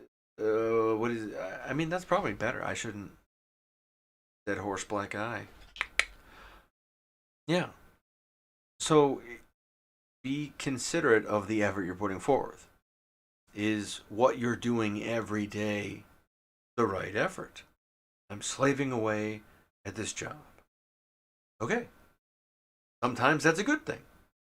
Sometimes that's not a good thing. It just depends on a bunch of other stuff. The karma of the situation is going to unravel thusly because let's go look at the equation. What has happened? What are we adding? What's multiplying things? What's mitigating things and dividing things and subtracting things? Oh, I'm going to get hit by a car. Fuck. Okay. Well, it didn't help. Anyway, we can go through. Geez. Like that spun. The effort portion. You know, you don't want to get paralyzed by this. You do want to put thought into it, but don't prevent it. But think about the value of the effort as you value it and how other people can value it too, I suppose. But start inwardly because other people share the same motivations. They have to drink water, they have to eat food, bathroom. There's a lot that we're already starting off on where you can go, all right, now I know for sure that my experience is unique to me because it's in here. But I do know components are shared. And that gets you somewhere. And then you can, trying to, for some reason, I don't feel like I've nailed the point I want to make. But I think, even as an example of right effort, I should just quit trying to nail the point. Because I'm sure I probably got you with at least something. You get it. Most of you got what I'm trying to say. It's not about, we didn't fuck up because we meant to fuck up. Nobody's ever like, we're going to go fuck up a war. No. Everybody was trying real hard. It just turns out that, like, a lot of people didn't understand what that looked like, what that involved, how much effort was there. A lot of people checked out immediately. They're like, fuck this. I don't want there to be a war. So, you guys do you. And that was a lot of people, too. Where they just kind of, which is nutty. They didn't, like, end it. They didn't, like, all their time. I mean, a lot of people did, but clearly not enough. So, and this isn't, I'm not, again, shitty situation, so it sounds like I'm blaming people because you would think, because of how people think, that you should blame people for shit. Just saying how it turned out. This is how it went. I don't give a fuck. Because that's not the important part about, like, vindication of, there's shit going on. The situation's still active and live. We've got refugees. I can't tell if there's an earthquake or there's, could just be the pot and my feet being next to the computer, but there's a rumbling I'm not familiar with. Interesting. Oh, you know what? It's raining out there, and I bet it's, or I don't know. Who knows? Brain. But it's that we didn't nail it. And we had the ability to do it, but this is also full hindsight. Clearly, we didn't. So as much as I'm like, oh, we could have fucking done this, I guess on the other hand, clearly no. And not to be like, oh, you, Nancy, should have. Like, I'm not trying to. Again, this is not an exercise in diminishing any person or any person's efforts. It's just a matter of, like, let's just look at this thing and just look at it for a minute and be like, what the fuck is this? And then, like, let's not attach a value statement to this observation. Let's just observe and forego opinion. Like, opinion is you look at it and then you go, oh, it's blue. And I like that. And I think that is important. And like that, you just start adding value statements to a thing where you go, that, let's just go that for a little while. And the that of this is that If you put forth the right effort, you get the right result. And apparently, we as a nation were not familiar with what that right effort really was. Members of the community, for sure, were. Again, let's not diminish people. There are experts. There are people who learned the hard fucking way by out and fighting this thing. Going, ooh, that didn't work. Or, in a lot of cases, finding victories and doing a number of wonderful things despite the pure fuckery that was the scenario we were handed. We're still like, can we feed these people? That's cool. All right, cool. So let's do that. Like, we were doing all kinds of humanitarian shit on top of the other shit. Because, like, we're given these dumb shit missions. And we're like, this isn't going to help anything. Can we give them chow? Like, the hearts and minds things was the military's idea. The killing people was the civilians' idea.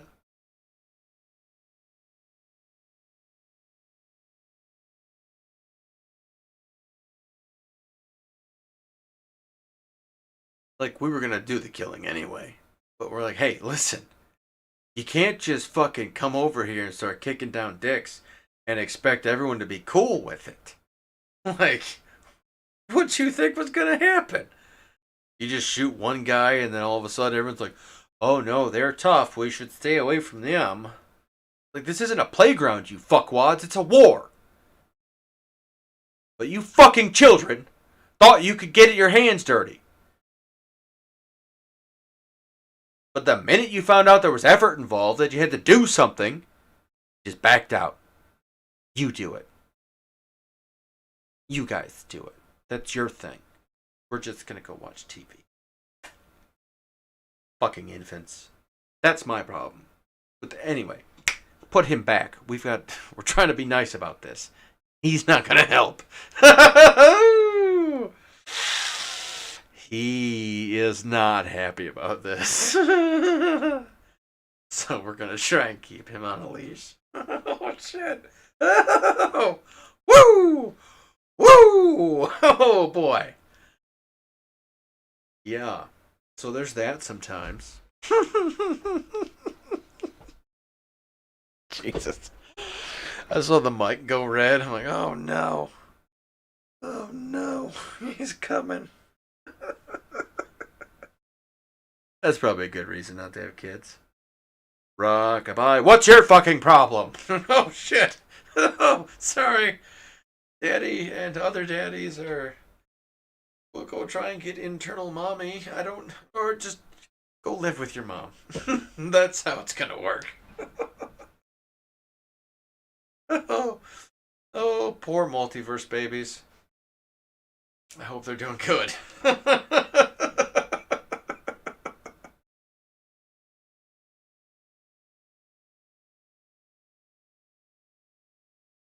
And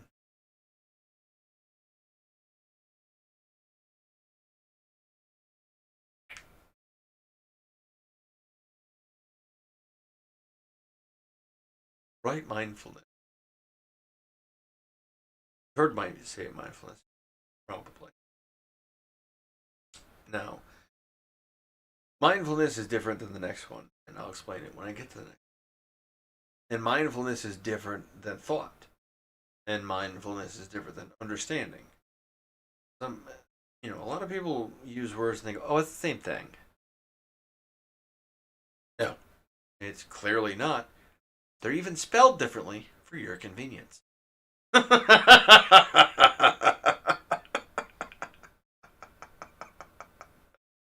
It's not the same.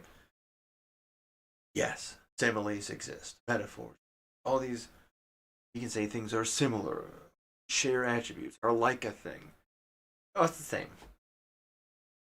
No, that's not how anything works. Mindfulness, then, is its own thing. And mindfulness is something that it's the one thing that allows me to actually do a show. Like something that has like a, and that's been something that made sense a little bit. Is mindfulness. Because I'm aware of the fact that a lot of the time, it goes everywhere. And then knuckleheads, people come out and, oh man, there's a lot of that involved. And mindfulness is the ability to just be aware of it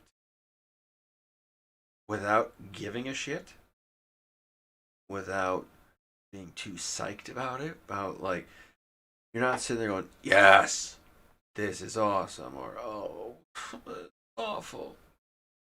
Now, you can still have those thoughts. Just a little bit to the side, though. Develop the ability to just look at it. Weird deal. That's mindfulness. To be mindful of the moment. Sit there. Start experiencing the things in the moment. You don't have to like it doesn't have to be some kind of new trippy shit. Just like, man, that light bulb's annoying as shit. I think there's a moth trying to headbutt its way through my window. My feet's a little bit colder than the other one. Can't feel part of my. Definitely can't feel the other part on camera. But mindfulness is you're just like, well, that's a thing. That's a thing. That's also a thing. And that's a thing. Ooh, another thing. More things. Things. And trying not to be like, ooh, and also like, oh, fuck, this thing. You can do that, though. It's your head. You run it how you gotta. It's up to you. I do it all the time. I'm like, son of a bitch, here it comes. But that's because it's a mindfulness thing too, just as much. So maybe don't not do that. Whatever the syntax is for that to make sense. But, sometimes it's okay. Like, I'm a big fan of deflating the disease. Not like, but like, so like, oh, you got cancer. Like, oh, that's scary as shit. Then you go, what? Really? What you got going on? And it's still scary, but like, once you know that, like, oh, there's a set of cells that started changing, and then for some reason they started talking to the ones next to them, and they just have this kind of ability to turn their neighbors into it's the whole thing. But it's just so we've got to figure out how to get them to either stop. Well, like one, stop talking right now, but clearly stop talking in the future. And so how do we get them to stop changing and and that's what we're up to. And not like it's gonna get you, holy shit.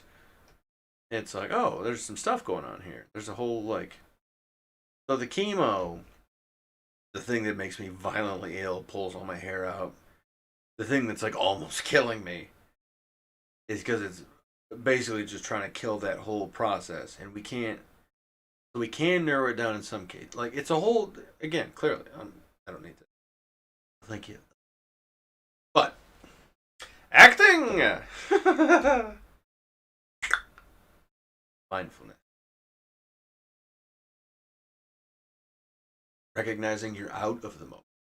I think that's what a lot of mindfulness is for people, is recognizing that they're not being mindful. I think that's probably the first trick you can figure out, is when you're just like, oh, not really. Especially if you're driving. A couple checks. Me, fine. Just every now and again. Am I being mindful of my driving? Or whizzing down the road at high speeds a large chunk of material. And I don't know if you've ever seen a person smeared across the concrete,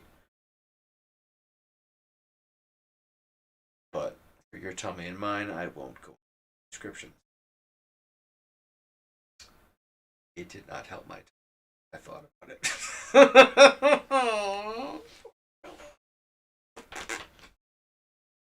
Mindfulness. So, what is then right mindfulness? I think then right mindfulness would probably be checking your tone as you're being mindful.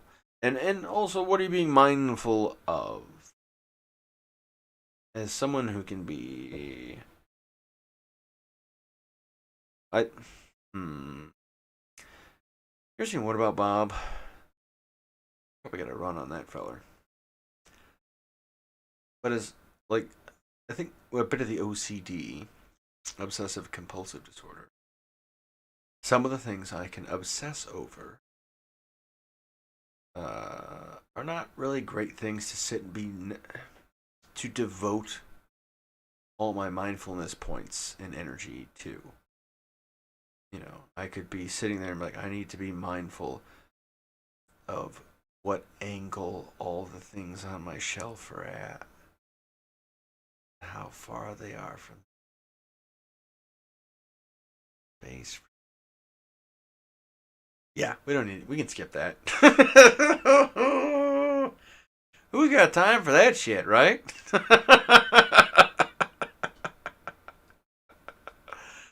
I think some of that might be right mindfulness too. The ability to go, nah, I get it, but nah, I don't need that. I did it once. I don't need to do it again. Some of that, you can sit with your pain a lot. You can be very mindful of your pain. And then sometimes it's a matter of being just mindful that you're in pain. And you can skip kind of like, how are you feeling? It's awful. It's gonna just, I'm gonna watch TV. you know, you have, you're pointing this cannon. And so you're choosing the targets. That's maybe what some of this is, the right thought, right effort. Targeting is a good way of putting it, because having the right understanding of the target, that'd be fucking helpful. Right thought about the target, right speech toward the target. Interesting. I'm just using target, running down lists, seeing if it does anything. Right action towards the target. That works. Right livelihood towards the target. Maybe. I don't have an immediate. I kind of have to go roundabouty, so maybe not. Right effort towards the target, clearly. Right mindfulness towards the target, clearly. And the next one kind of relates exactly to what I'm talking about, right concentration.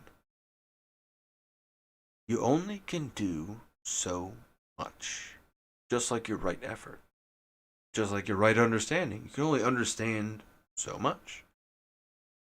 You only got so much. Multitasking is a cruel lie. I have multiple personalities and I can't do it. I mean, I do in a weird way. Like, I'll have different shit running for different people so I can keep them busy, same way you would a toddler. Like, oh, we'll just put cartoons on this so I can type. And then, like, just out of the peripheral of my eye, someone's having a great time. And I guess that's how it works. Who knows? I'm crazy. But, right concentration. What are you concentrating on? What are you concentrating for? What is the goal here? Does it necessarily have to be immoral as to why is it right or wrong? But just what's it doing for you? That's got to be the question. Like, let's forego the moral horseshit involved in religion, and let's just go with practicality. What's it doing for you? What's the end result of this shit? Is it gonna do anything? Like, that's the right part, and that's kind of why I like Buddhism too, because it's only a religion because people do it all the time. That's most of it. Like, it ain't nothing. Like, there are people who have desperately misinterpreted it as like, there's ghosts and you come back as a dog or a butterfly, and that's my version. I'm just gonna do my hillbilly accent for every race now, and I think that's gonna be fun. So that's my Japanese accent. They got butterflies, and you can turn into a dog sometime, and it's crazy, and it ain't it.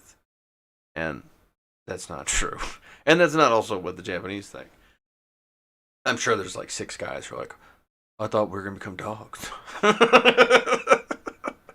But no, for the most part, they get what's going on. Here, guys, could you please keep that shit? Like to push buttons.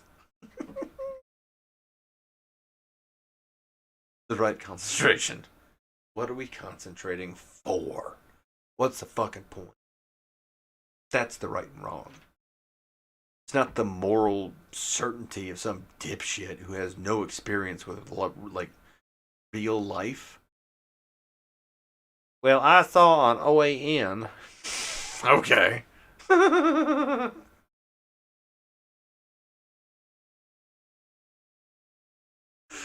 Well, when I was watching the TV on inside Cyberpunk, they said all kinds of shit too. And did you know that there's this guy and he's made out of robot parts? Get us? Fiction. But I get it. It's interesting because, like, here's the thing people can do is trick themselves into believing that they are doing the right effort. So you can do it one of two ways. You can do what you're told is right, which is what most of the shitheads that are being shitheads. That's a lot of it. It's not because they're like, I came up with this fully and completely. This is a well thought out and researched concept. No, they're like, well, I saw on Facebook, and then me and Clyde was talking. They're like, all right. They were like, well, we was in the lab. We was going through. Now, y'all ever read Josephus? He's got some shit there that he just covers from here to here. He got a whole mess of stuff. None of that. They're just like, that's it. I did research and the Bible says you can't kiss fellas. It does not say that. One, it's not in English.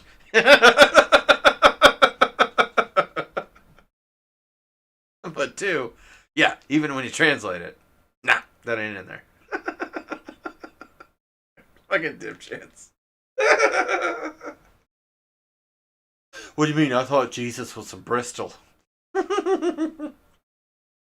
Even though we always say he's from Bethlehem.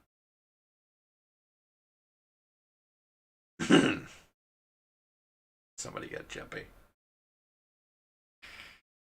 It's funny because I do love hillbillies. I love the South. I think I enjoy the accent. It is comforting. Like when you hear nice shit in that accent, it's the best. When you hear awful shit in that accent, it is awful. You're like, oh, bless his heart. You're like, oh. And you're like, but he's dating him. Like, oh, Jesus Christ, guys. But that's actually, it's, trust me, that generation's dying off. And the ones that ain't dying off are either getting with the program or. See, here's the thing. Let's talk about right and wrong again. I was very shitty to the protest. Not really. I didn't like go out and hurt anybody.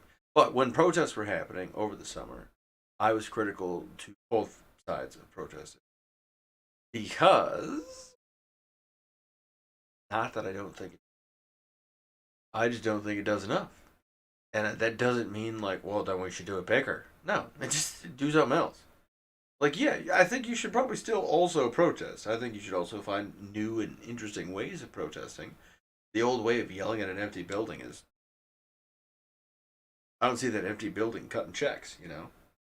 But in that same process, they were raising funds and yeah, there's 100,000 of us. All right, well, everybody, let's pass the hat and at a minimum throw a buck in and we can open a school. And if we're freaked out about police training, then we can open a cop school. If we're freaked out about medical training, we can open a medical school. Like whatever's well, let's get people so they can figure this shit out. Because that's why we're having this issue. Is because they don't get it. And they think something else is happening. So we have to like get them on the same page. You can't just be like, you're a fucking monster. They're like, no, I'm not. I go to church and shit, man. Dude, quit fucking with me. Like, you're being an asshole about this. Clearly, you don't know, but it's a sin to do this. They're trying to be helpful. They're good people, they think, and that means they are. In most accounts. But the reason the road to hell is paved with good intentions is because of the scope of the thing. It's the scale of the thing. It's how many people you're trying to impact. You're driving the biggest boat you can imagine. And then, oops, I tipped it. Ruh-roh, Titanic, I already drowned, so no. Like, yeah, that's why it goes haywire. Because the thing you're holding is so big, and you're like, and uh-oh, Nazis. Like, oh shit. Oh, oh.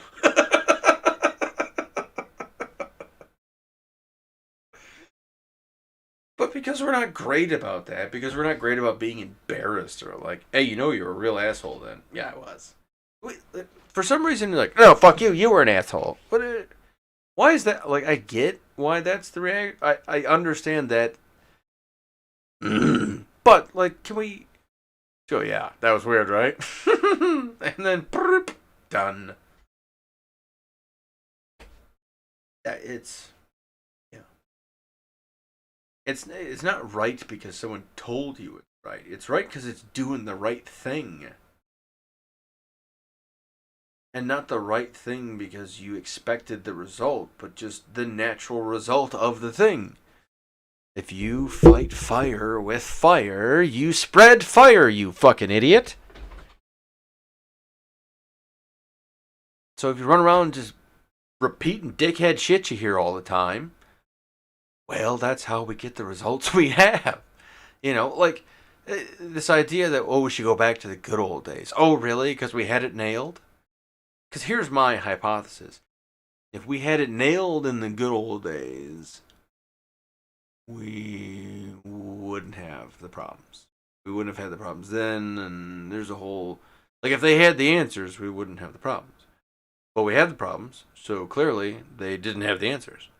And that's not to say all of their answers are dog shit, they should all be thrown out. Yeah, there is value in a lot of the historical decisions people came up with in the past. But only as decisions we came up with in the past. As in, last time we were here, this is what we did. Well, now what do you want to do? But we tend to skip the now what do we do and go, this is the grand tradition that every time we stub our toe, we go, I have spoken. Why? You don't have to do that. But how many of you do? Like, I noticed a thing where one of us, anytime something hits me, says, ouch. Even if it doesn't hurt. In most cases, it doesn't hurt. And I can't tell if they're being funny or if it's like a weird, creepy, like, result of the kid touchy stuff. Where it's just like, let's just go ahead and assume everything hurts and just make people not want to touch us. Who knows? I hope they're trying to be funny. At this point in the game, that's a lot of shit to unpack. But take it as you get it, you know? What else you gonna do? Put it back? So, that's some of what's been going on. I've been going crazy, trying to figure out how to do it a little bit more effectively.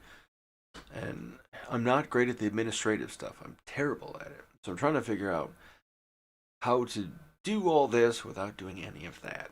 So we came to this idea of maybe I'll just mumble into, ideally not mumbling, but we'll just kind of go with it, go with the flow. And then we'll try this experiment of letting the hounds loose, spark it up a bit. And I don't necessarily suggest this experiment for someone unless they feel confident in conducting it. But don't be like, oh, I could do it just cause. But like, again, right understanding, right thought, right speech, right action, right livelihood, right effort, right mindfulness, right concentration. all that. Yeah.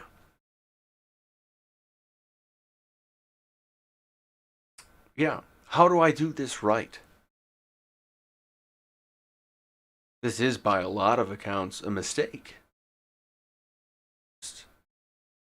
To some old standards.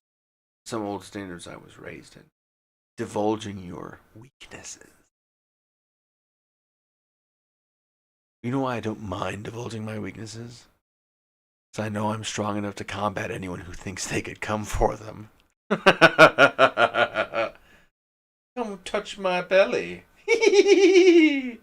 That's why bears do this. Because they're not afraid of you touching them. Yeah! I know I'm the most powerful creature in this room. Because I got rid of the fish. Well, I should call it. What should we call it? Let's call it Peter. That's a fun name. Yeah. Yeah. I had a good day. I had a very good day. I hope you encounter a good day. If today wasn't it, you get your owed one.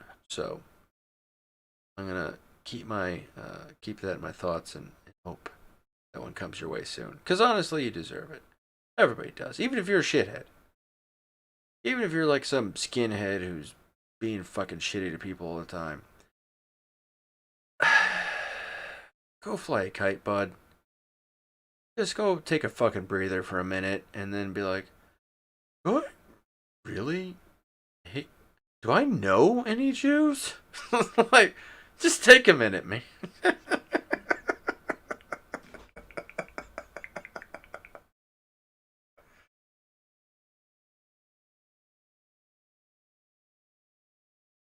In joy, you'll find other things. And in joy, you'll find the things you're looking for, like happiness.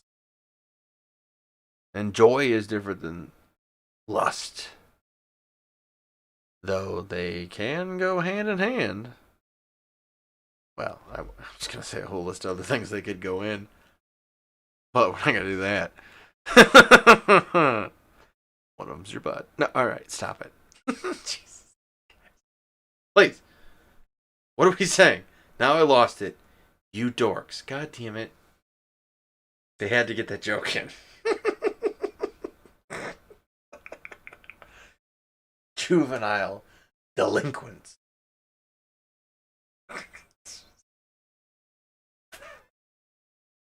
Okay. All right. I don't know. Do we? How long have... All right, I'm going to check some things and see what's happening. I haven't looked at the, like, chat. I think somebody... The one viewer I had earlier checked out, so... What's happening on the internet? What's going on? Yeah, it's still just me.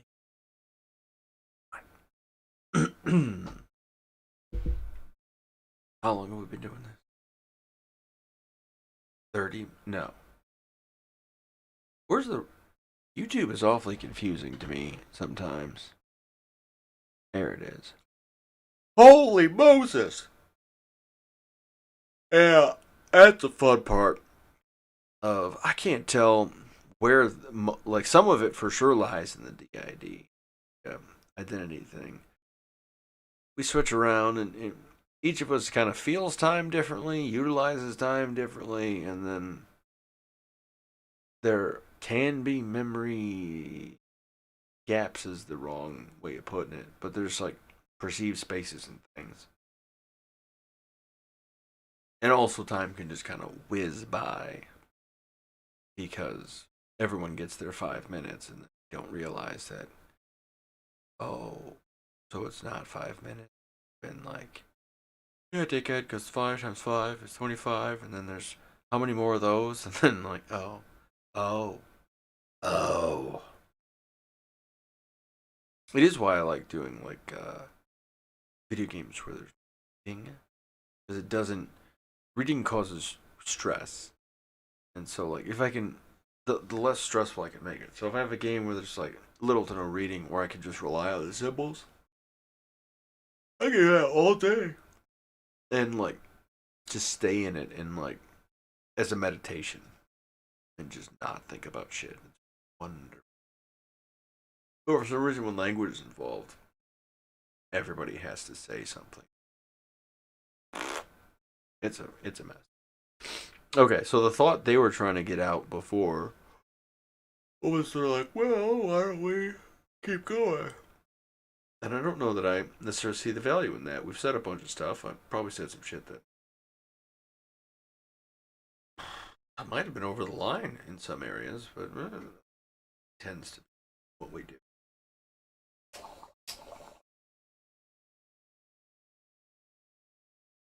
So, truth be told, another warning, kids, that if you overdo it with pot, and overdoing it is always going to be a localized phenomenon. It's up to you how much is overdoing it. And not like, because I feel like it, because your body will let you know. But it will turn off your dreams. Which, for you nightmare people, can kind of be convenient. I appreciate it. Every now and again, something will slip through. And I'm not sure if I'm not dreaming or if I'm just not remembering the dreams, but I do know that it is pretty concurrent with heavier late night use. At least that's just in my own crazy body. So maybe it's different for you. I know some people sleep better. For sure, you can get drowsy or tired on strains, but the dream thing is odd. But I don't know. Maybe if you have a lot of nightmares, maybe try smoking before bed if you can sleep on it, if that's something, and give it a shot. Don't do it until it works because that might not work, but like try it 3, 4 times or something. Experiment, right effort. Take notes, compare your results, set up a little experiment. Remember school? That's why they taught us the scientific method. Not so you believe in science like it's some fucking dude in the corner. Yeah, science, he just said that it's because it's round, and so that's what we're going with. That's not how science works, you fucking idiot.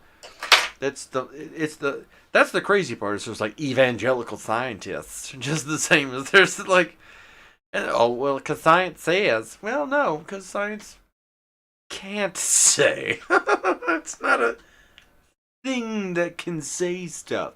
Well, there's a scientific community, and then there's science Reddit, and then that's not science. Science is a process that is conducted.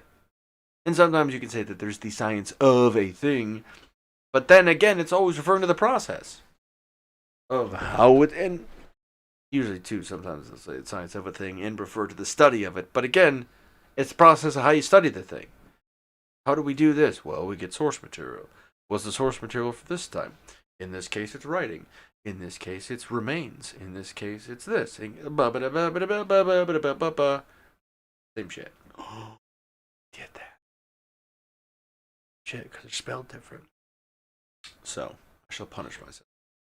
I'm smoking weed when my throat hurts a little bit. Alright, punishment. I mean, I'm punishing the fella who wakes up tomorrow. They're not going to be happy. Shifts. One of the difficulty I have in sleeping, and why I tend to stay up later and try to exhaust myself rather than I could use a nap. I could lay down. Because yeah, of course I could lay down. Of course I could just take a nap. But usually the minute I do, something will bounce into the side of the house, or the compressor will kick on in the fridge, and that triggers the system. And then sometimes somebody will just get up and start their day. Or continue a day they left off. Or Who knows what the fuck they're up to? I have for sure woken up, kind of, sort of, because I was there, so I must have been awake in some capacity. But just in the middle of a cigarette that one of us started while wearing heels in the basement. And this is before me wearing heels was like a thing. This was me like, oh, what the hell's this about? That was one of those Fight Club moments where I was like, yeah, I guess this is probably a thing, huh? For the longest time, I was like, maybe it's not. Maybe it's not. Maybe it's something else. It could be anything. It could be any. Maybe I'm. You know what? It's probably schizophrenia. I'm probably schizophrenic, or maybe I'm a sociopath, or a Vulcan, or it's got to be something besides this. Nah. The gang's all here. We are legion. We are pretty. Shut up. Fucking fruits. Jesus. Stop. Don't be mean. Especially to other youth.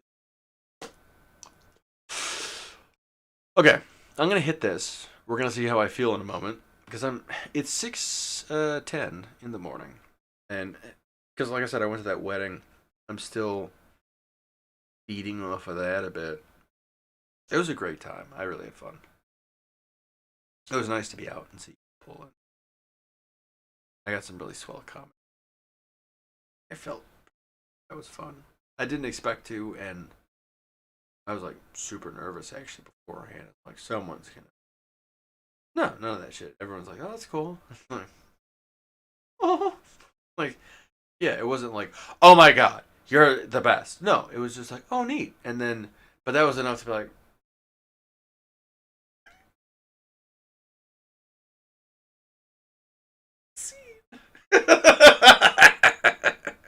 "You make Nancy get in there." It's bananas that we look like this. I'm like 6 foot, 215, giant paddle boat feet. Yeah, I kind of the weird like. Okay, I don't think.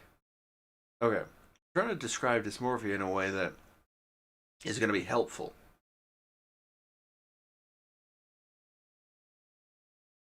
You ever try going up some stairs and then you miss one, and you're like, I thought there was a stair there, and then you kind of like, if you're going upstairs, you're like, whoa, and you catch yourself, or if you're going downstairs, you smash your foot real hard because you're effectively just like stomping on the floor you're already on. A bit like gender dysmorphia, where I'm expecting a step to be there, but it's not. Or there's another step where I'm not expecting one. So my body expects itself to look a little bit more like Miley Cyrus. Like now. Which, I mean, that ain't bad too. But like, yeah. I don't understand how tall I am. I don't understand how broad or heavy I am. Doesn't make sense. It does. I'm aware of it. I can work with it. I'm clumsy at times, especially when I'm comfortable. If I let go and I'm comfortable, I'm knocking shit over all the time. Because I have gorilla arms. Look at these. It's just I can't even. They go from here all the way out to here, and what do you do with that? And I'm too unfucking coordinated to do basketball. I mean, I can nail shots. I just can't run. I'm gonna trip over these goddamn things.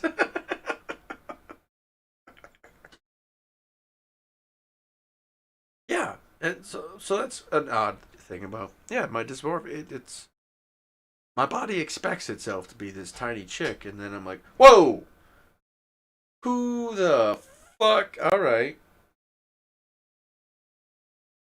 I guess. Yeah. And I don't know what else is going on beyond that, but yeah, that's in there. That's fucking weird. It also makes things difficult too, because I'm well aware of what's going on. I've considered transitioning a bunch, like all through my life, and like very clearly, more recently, a little bit more intently.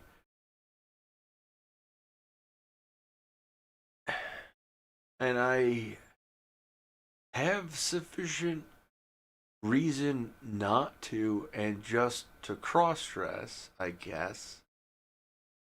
But then on the other hand, I don't want to be a cross dresser because that's a different thing.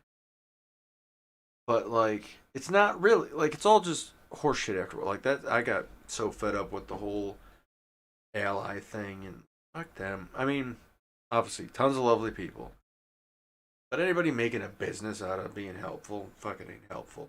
Again, don't like or subscribe. Don't hit the bell. All that horse shit. I mean, do if you want to, but don't because you're not feeding my cats with it. I got rid of them. Bird fire. Firing.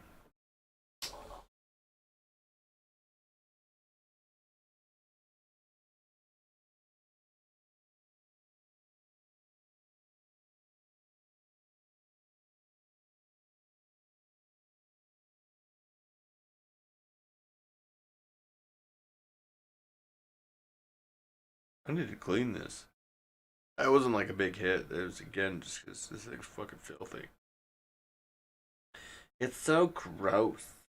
I got a silicone one because I don't clean it often. I ought to, and the silicone's easy to clean. Even with it being easy to clean, I don't clean it often. I don't know. I do like some of the in,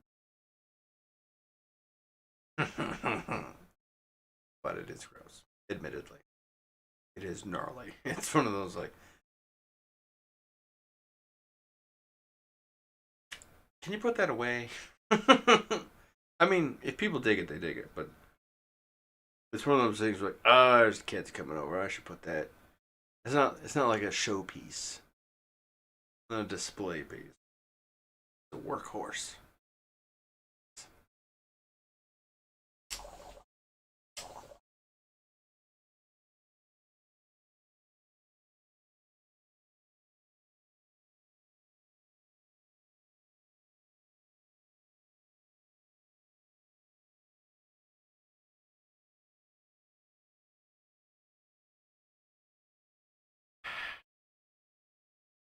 Oh yeah.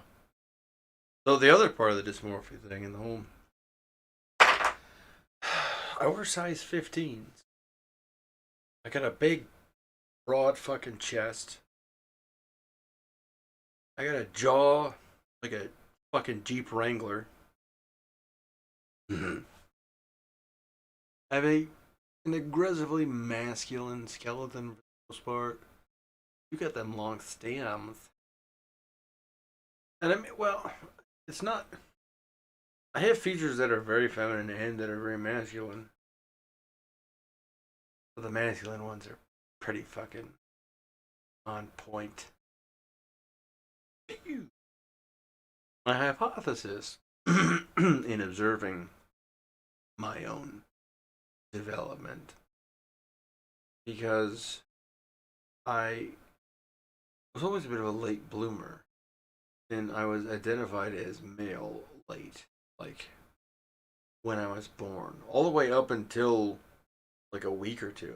Yeah, it's this girl. Go buy girl shit. And then like, oh, hang on, there's a dick. And then pop up, it's Steve.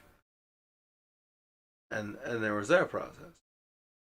And I'm curious if that's not uh, a portion. Like, I wonder if that's related to this. If something in that process caused. I started losing my hair at 16. Male pattern baldness does follow in my family on my mom's side, like my uncles and stuff. And one of those weird ones where you got to get it from your mom's brothers. And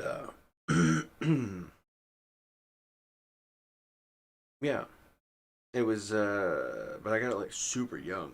Got big giant feet. But I mean, lots of people got size 30. Like I don't have any features that like it was never a thing where like, oh, that's weird. Like they all kind of fit for this, but then there was other stuff too. Like I always had a very feminine voice. I don't know if you can hear my silky radio voice now, but that's because I put a lot of effort into not sounding like a homo, or at least what my brain was telling me at the time, and that was the shitty language. But cat's out of the bag. What are you gonna do? Gig. Eh. And then that's an interesting thing too. If I feel like transitioning, I put a lot of effort into getting my voice to sound like that. To include smoking cigarettes. Like I don't know that that was why, but I do know I could get a smokier voice than the. I was always like, "Hey guys, not that high, but it was." I don't even know. I don't know. So I'd have to figure out a new voice. I got wigs. Wigs are fine. So hair's covered. Actually, being bald is fantastic because I can take the thing off and like, oh, this is better. Because I like at that wedding tonight, I bet a lot of gals if they could pop their top off, they'd be like, oh fuck me, why did I not take like you? Everybody shave your head, just do it, and then you can just pick out new haircuts all the time for like $20 a pop. It's the shit. Yeah, I know. There's a lot of black women. Yeah, duh, you fucking idiot. Sorry. No, they're not being that cruel. They're actually super sweet about it. They're like, oh, he's figuring this out. And they're so helpful. It's so lovely. But yeah, no. It's a thing for sure. Not like I don't know if everyone, but I do know that like when I lived in those neighborhoods, there's tons of wig places and like tons of people who are cool tips on how to like not fuck your wig up. It's the best. It's the best. Whereas like in paleface communities where I grew up, it was like, oh, you were a hairpiece, or like, oh, they have cancer. It was always a deceptive thing where it doesn't feel deceptive in the other communities I was in. It felt like no, it just looks good as fuck. Like they're just having fun with it. It's not like them like they think this is what my hair really looks like. That was seldom the case ever. It was always like, no, this looks fly as fuck. And you gotta go, yeah, it does. It really does. And then also too, you can pop that shit off and just let it breathe. It's wonderful. And I mean, not everybody shaves their head too. A lot of people have natural haircuts, short haircut. It's such a if that can if it, who has I think Chris Rock did a documentary called Good Hair. I need to rewatch it because I think we watched it while we were still pretty compartmentalized. So I've only got a few memories that are not making me sound well informed, but I am enthusiastic. I love shopping at these shops. It's fun. Anyway, what are we doing? Oh yeah, getting high and me. So we're on right on schedule.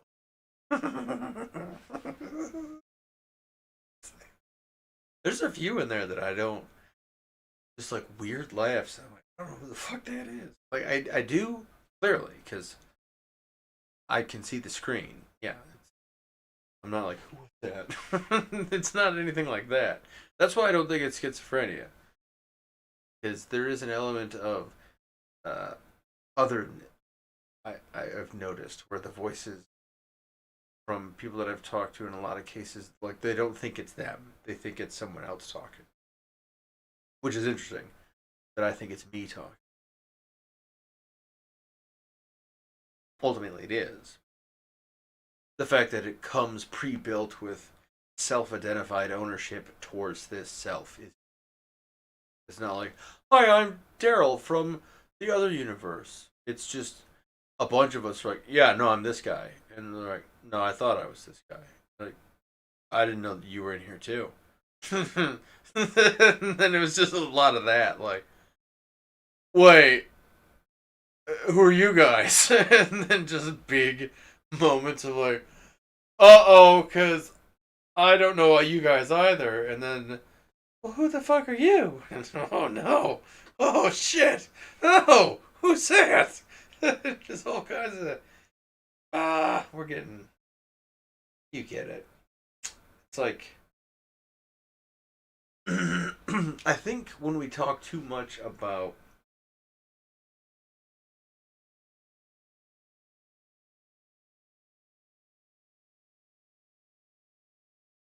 I don't know that it's a because like let's be serious on the privacy.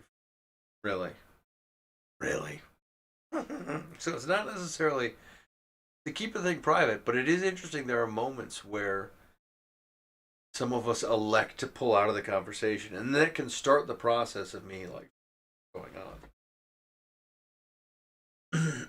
It can be someone's like, "Nah, we're done," and it may not even be in that tone. And sometimes I don't know if it's something that checks out automatically because a condition is met, or something that can subjectively determine whether or not to check out. Like, who the fuck knows? I just know it happens. I just haven't yet identified if that's going on, if one or the other, or both, or one I haven't considered.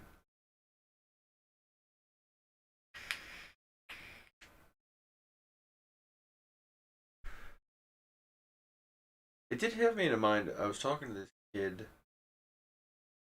He was a cadet. Good cadet. Good kid. And I don't think he's a cadet anymore. Or a kid. But pretty sure he's a good. I'll bet you that. Anyway, he was worried because he acted in front of his friends. Then he in front of the people supervised at work too. Mm-hmm. He was like, "What do?" Like, oh, you're good.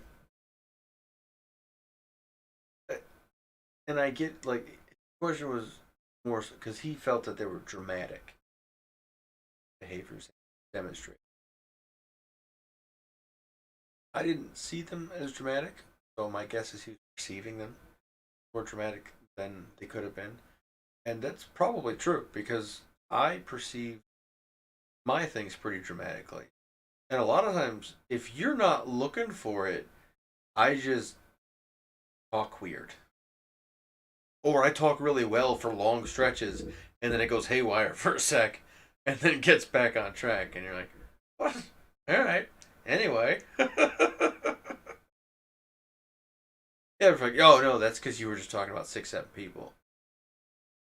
What?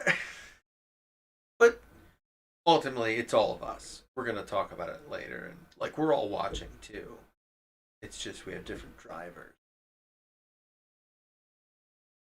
Yeah. Some of us don't talk. Animal doesn't talk. Big, like weird expressive. He is the figure in a lot of the pictures on the Jenny Curtin side. Like we make an effort, but it's usually his poses that are the better one. Where we do the screamy picture, there's always like us doing, I'm cute. And then one of like, but remember, I'll rip your fucking jawbone off. An animal does the best ones. But he's a cutie. He understands language, but I don't, I'm not familiar with why it's not a thing yet. It doesn't feel, he's early, came in about the same time as, and this is interesting, like Jenny, and then Jenny was part of because it was sexually related. I just threw all the gender shit in there too, and that's why that all got. But animal is a part of that because it's like a bud of the Jenny version where it was just too much for that, and Jenny's like, nah. And then so Jenny checked out and then made animal. So like it's odd because I think Jenny's probably older than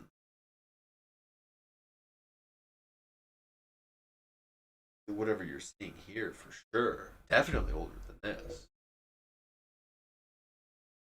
Could be the oldest one in here, which is interesting because like that makes things hard too. Like I don't like I'm not like Michael Jackson. I'm like I'm a little boy.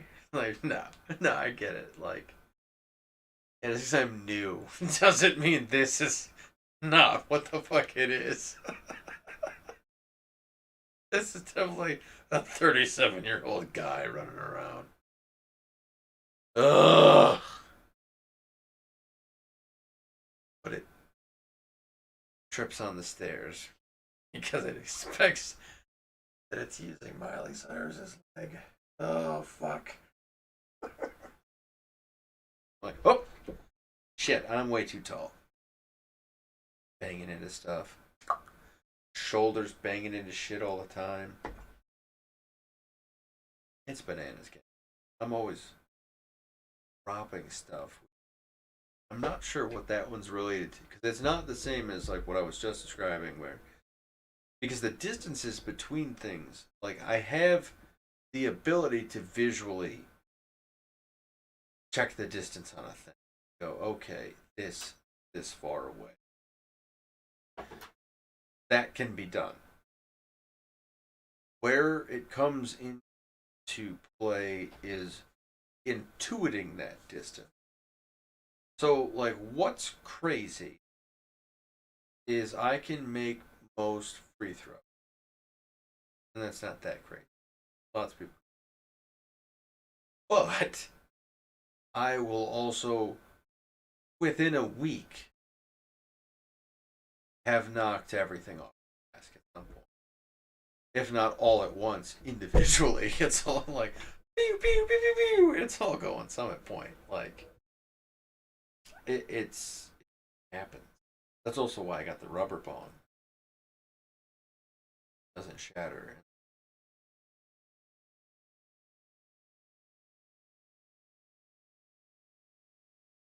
Well, I don't know. I'm just, that's, oh my god.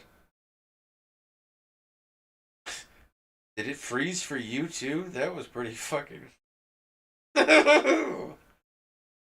Yeah. So, okay. Alright, new hypothesis. It's demons.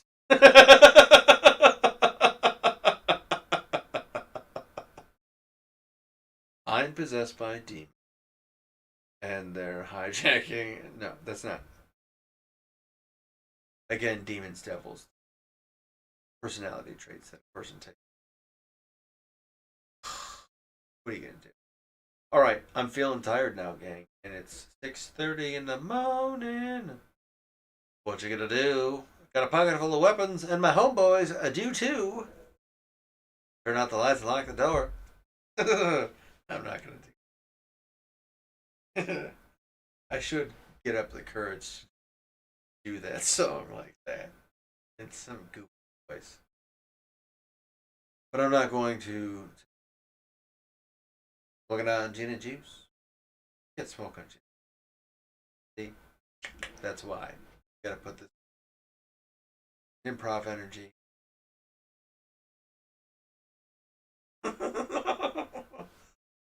This is how we go to the store. So shoot him. Shoot him. I just need a suggestion. Put it in your. Sorry. Sorry. I got. Yikes. And then, oh, geez. Yeah, that's a series of entendres. Not just double.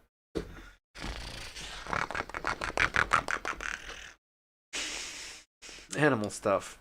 He also does like purring sometimes, which I don't know. I'm not sure how it works. It's so like, what's he? He says he clicks it, kinda. I don't know what that means. But it sounds like a cat. It's so weird. I wonder if he like, because he doesn't talk. I don't have like stories from him, and then every now and again there's like flashes of memories, but it's really limited shit. But he's lively and participates and can take over, but not take over. Can for sure take over. If fights start to go sideways, he's gonna start biting.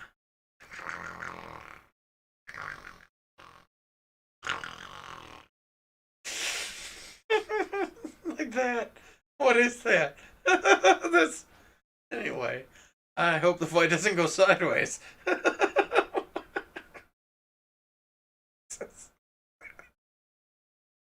He's a sweetie, though. He's a sweetheart. It's just such a weird. He also goes like, it's sounds like a bird or I think like a cat.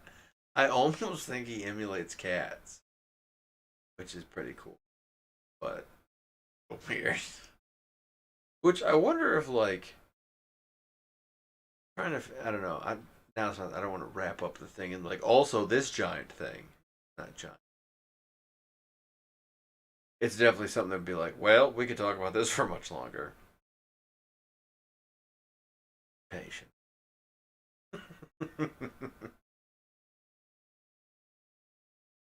Yeah. That's how we say we're done in me. You just go, well, that's about it, isn't it?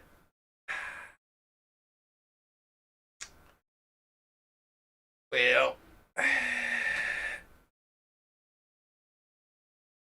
then every now and again it's, yeah, which is the same thing. But it's a lot of like, you just make a noise.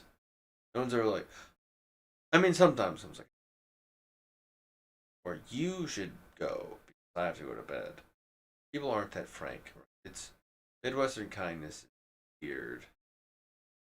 It's it's a lot like ritualistic kindness that you see in other cultures, like you see in Japan and the Middle East. I'm sure it's in China, but I haven't paid much attention to, like that and Chinese culture. I paid too much attention to like just sort of direct material history. Um, but yeah, weird thing. It's everywhere. I don't know what is.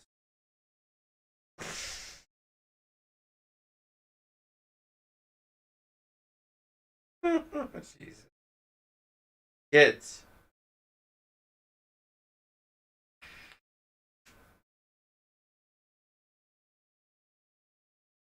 I mean, like the craziest part is that none of this is foreign to you. If I'm correct in a few of my hypotheses, I think that ultimately I am not exempt from feeling the same thing you do and thinking this. There's no way that to possible. There's nothing mechanically preventing that from happening.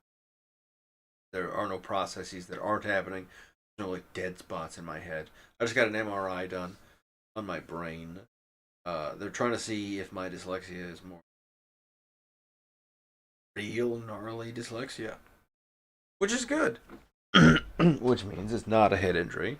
It just means I have dyslexia bad enough that I thought it was a head injury. So there's that. Where were we, kids? Mm, something about age, they said. It doesn't seem right, but. Oh, they don't want to talk now, too. They're all fucking embarrassed. And then you're trying to figure out who I am. Aren't we all? Oh, the exemptions. None of us are exempt from this, I don't think. Just because there's nothing mechanically preventing me from having the same thoughts and emotions. Uh, so outside of like experience, like direct, sort of identical experience. But then you can have comparable experiences sort of add up. Again, it's the equation idea. It's not to say suffering sort of like, well, if I, I got raped a bunch, so I'm pretty sure I can use the N word. Like, no, that's not how that works at all. But Jesus, what an example to pull up, gang. Holy smokes. Why does that one want to talk? The other guy's like, oh no, we feel bad about something we said. So we're not exempt from thinking things. Hang on, I'm gonna make a noise again. We're not exempt from any of the things you do. We just do them differently. And we just do them by shucking them into different categories. Or, I mean, that's really what these personalities are. Like, each of us isn't anything more than. Because each of us is a chunk of him that is whatever language is. So, I'll close it with my pronoun. Clearly, I don't know. And I think it's okay for that too. And so, because I had a friend come up to me today, and I think I can call him a friend now. And not just because like today, but because like they've done a lot of stuff throughout the past where you're like, you know what? I'm glad that they are of my number. And so today was just like a cute confirmation. I'm like, oh yeah. But yeah, they said, so what are the pronouns? Because they're aware of a lot of the stuff, and they see me getting dolled up, and then there's the mustache. And so the pronouns thing, what is that? Some people like to be, some people like to be she. In most cases, people are pretty cool with the system we've got. So, and this is where like there's a lot going on that no one really bothered to just let us know about. And I'm not going to go down some genders. They don't impress me at all because they skip biology and they excuse it as it's a problem, their approach to it. And their approach is politically motivated. It's not anything helpful. It's designed so that they can bring in the most people. It's not designed to just identify what's actually happening. And so that's unfortunate because there was, they're preaching for good intents, and if people think they're the ones knocking it out, then no one's going to put the effort forward. So that's, I don't know. Hopefully, I just had a shitty experience, but that's been a number of experiences so far. I'm just waiting for some positive ones. Come at me if you got it. But it's been a lot of like, yeah, we don't study anatomy or biology. Study boys are dumb. Fuck. There's more, right? Much more. Well, I'm an ally, so don't worry about it. But don't be a. No, that's not how it goes. But it is usually I'm boiling down the experience to something absurd where I'm just like, what the. And anyway, let me get back on track instead of shitting on.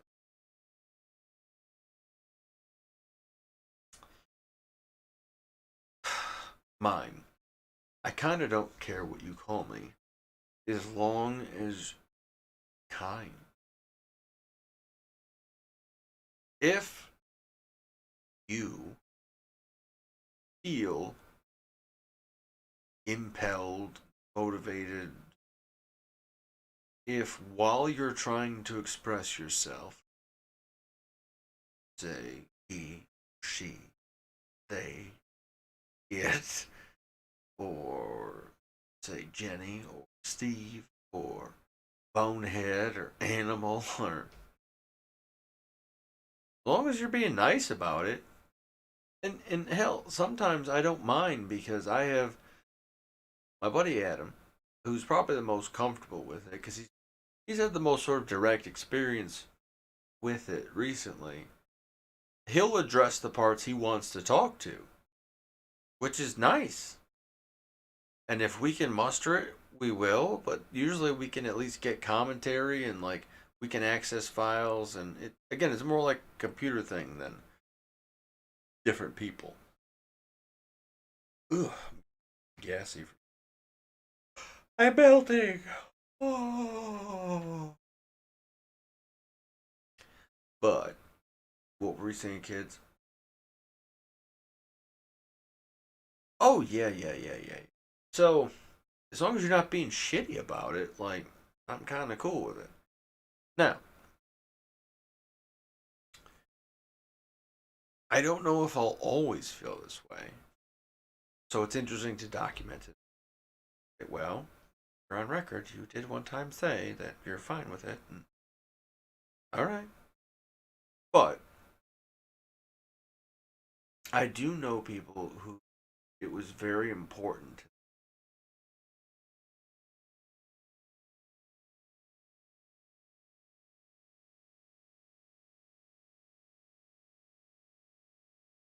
And I'm working around this right effort. My question becomes: are they looking for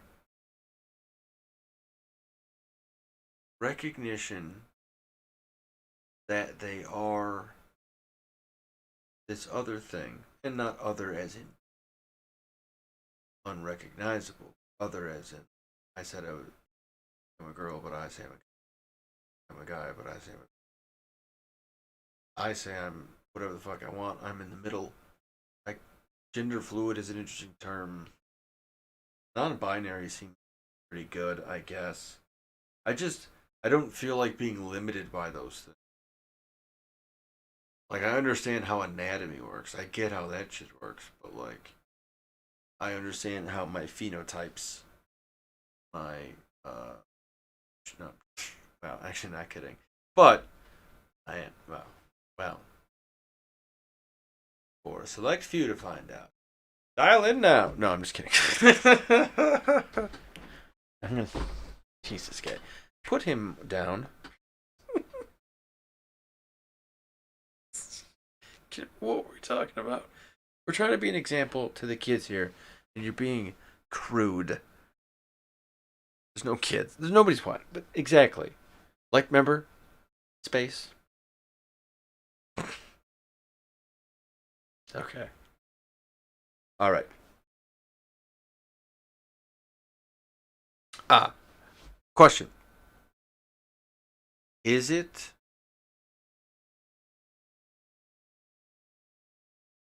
important that the phenomenon be recognized as a certain thing? Or is it that we're looking for recognition of it? And like this is the system we've got. Cuz there's also not like a cuz the tricky thing too is a lot of these words are clunky and they're not very easy to like they're not very intuitive a lot of terms. What the fuck is that supposed to mean? All right. So it becomes because it's not really when it becomes arcane, it becomes goofy to a certain degree, which is funny. Like, you know, people are like, oh, they don't take it serious. Like, ah, you just be it's bullshit. It's nothing. What do you got? See it out there, and that's how you hit icebergs and shit. You go, it's fucking unsinkable. And then, fuck.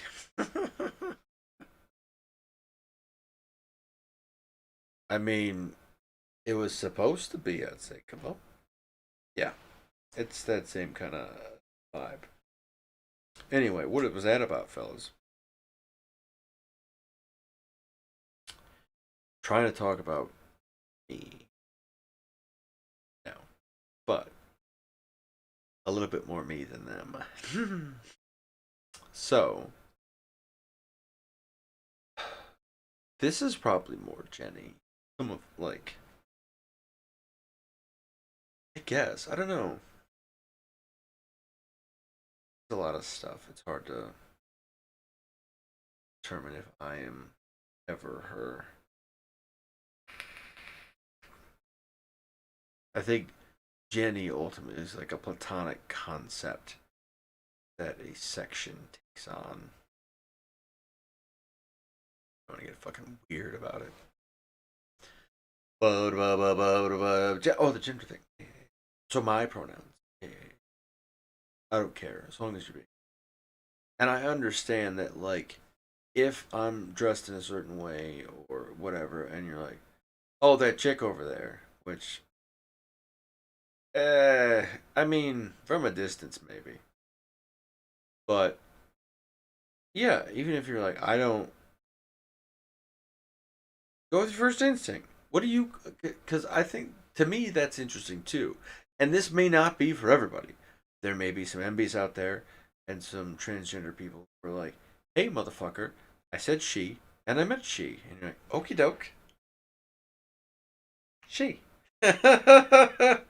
And you gotta ride that train because they're on a thing and they need that for their thing to work for right now. And like, I kind of want to see how it turns out. So there you go.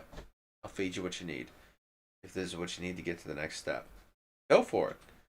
You know, as long as it's not like crazy. Sometimes you got to put them in check. Like, hey, they called you sir instead of ma'am. That's pretty good instead of faggot. Like, that's a head start, kid. Holy shit. Do you have any idea what the 90s were like? Oh my god. Oh, oh, fuck. Dude, it was just. Everybody was saying that word. Everybody. Everybody. And it's not like it was just the thing you did. You're just like, all right, yeah. I don't. It's. I don't know. Anyway, we'll get into that some other point. I want to talk to some people I grew up with about it. I think that would be fun to rather than on that one. Like eventually on all this shit too. But like with the DID, I can kind of go at length because it's just me in here and us kind of bouncing things around until we come up with whatever me decides again. Way. Sometimes words are difficult, and I don't know if different people. Well, I know people have different words signed or whatever. Not necessarily assigned, but like, what the fuck is going on in my ear? Gross, guy. I think it's just because I have headphones. Okay, I need to put these babies to bed. That oh yeah, that was okay. I should close that properly. The pronoun because we should also recognize that there are people who need this, and so I do have the question of what it is that at the core they're looking to have recognized. Because I think I'm trying to find a word that doesn't sound diminishing because so many words get used in tied into mockery and then that becomes associated with being diminishing of it. And I'm not so I'm trying to be as respectful of it as possible and not like I'm not trying to choose a word that's too playful, but I'm also right speech, right concentration. Effort to speak for half an hour about what I'm going to say.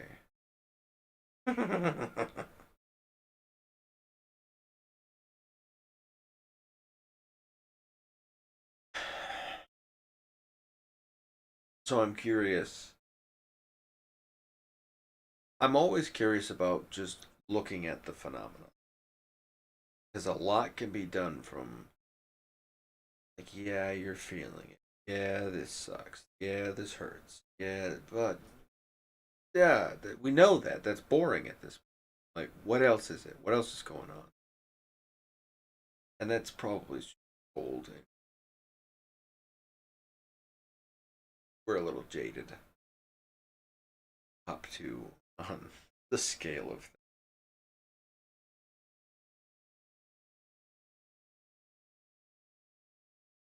See, this was that night shift thing we were talking about. We're seeing if we can demonstrate. So that's where some of the language slip ups occur. But it's interestingly enough, it's not as bad in like 6 or 7. We're usually in bed. Usually, but like we usually.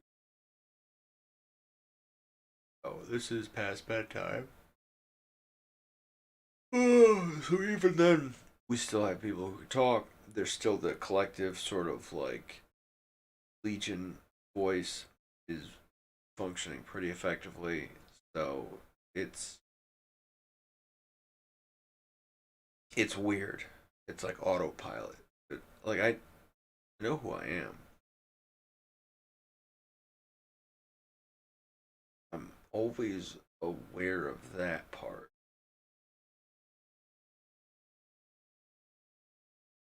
It just I don't know. It's very odd. But ideally too, as maybe through this process I'll just get better at articulating. So I don't know what kind of regularity there's gonna happen with this. I've been streaming on Twitch lately, but not with any regularity, of course. What are you gonna do? Eventually we'll get there. Or not, who knows?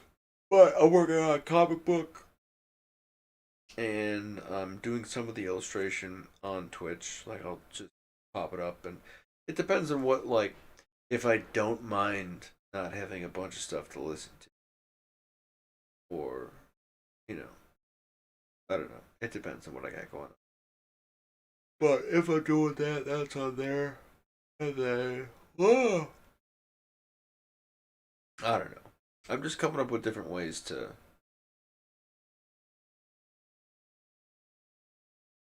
do whatever the hell I want, I guess, and then just have it benefit other people.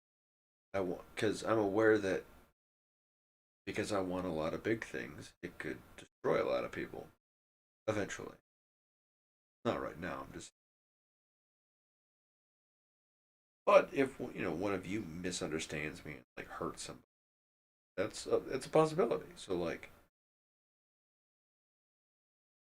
just the same as with any kind of business endeavor. That's why I'm so hesitant because if somebody's depending on me to feed their kids and then I fuck up, oh great, now I just starve their fucking kids. Wonderful, and nobody wants more than 20. Just kidding, I haven't. All right, I think we got how many are left? It's a little bit like a bar at the end.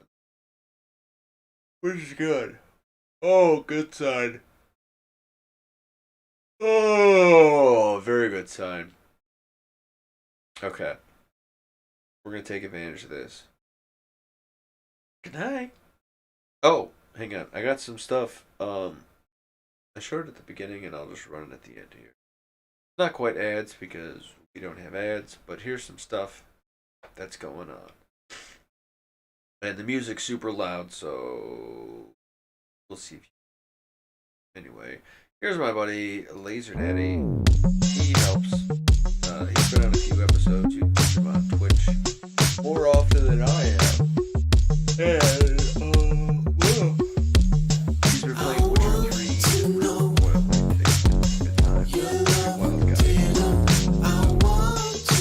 There's also the creepy cafe.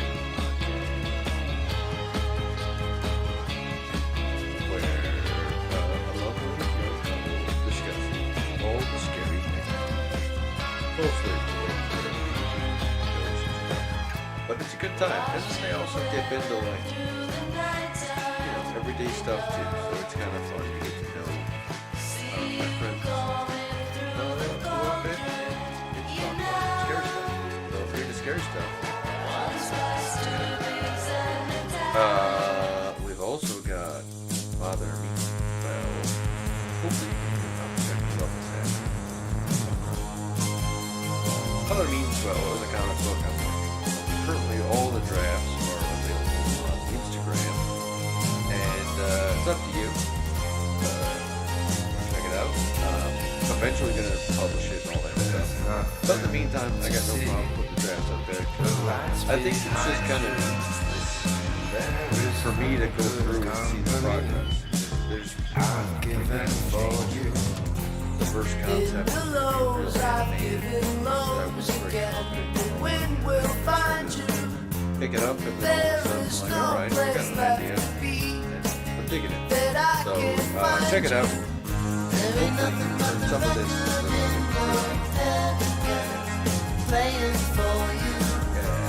don't forget your girl. Wherever Jenny Durtons are sold.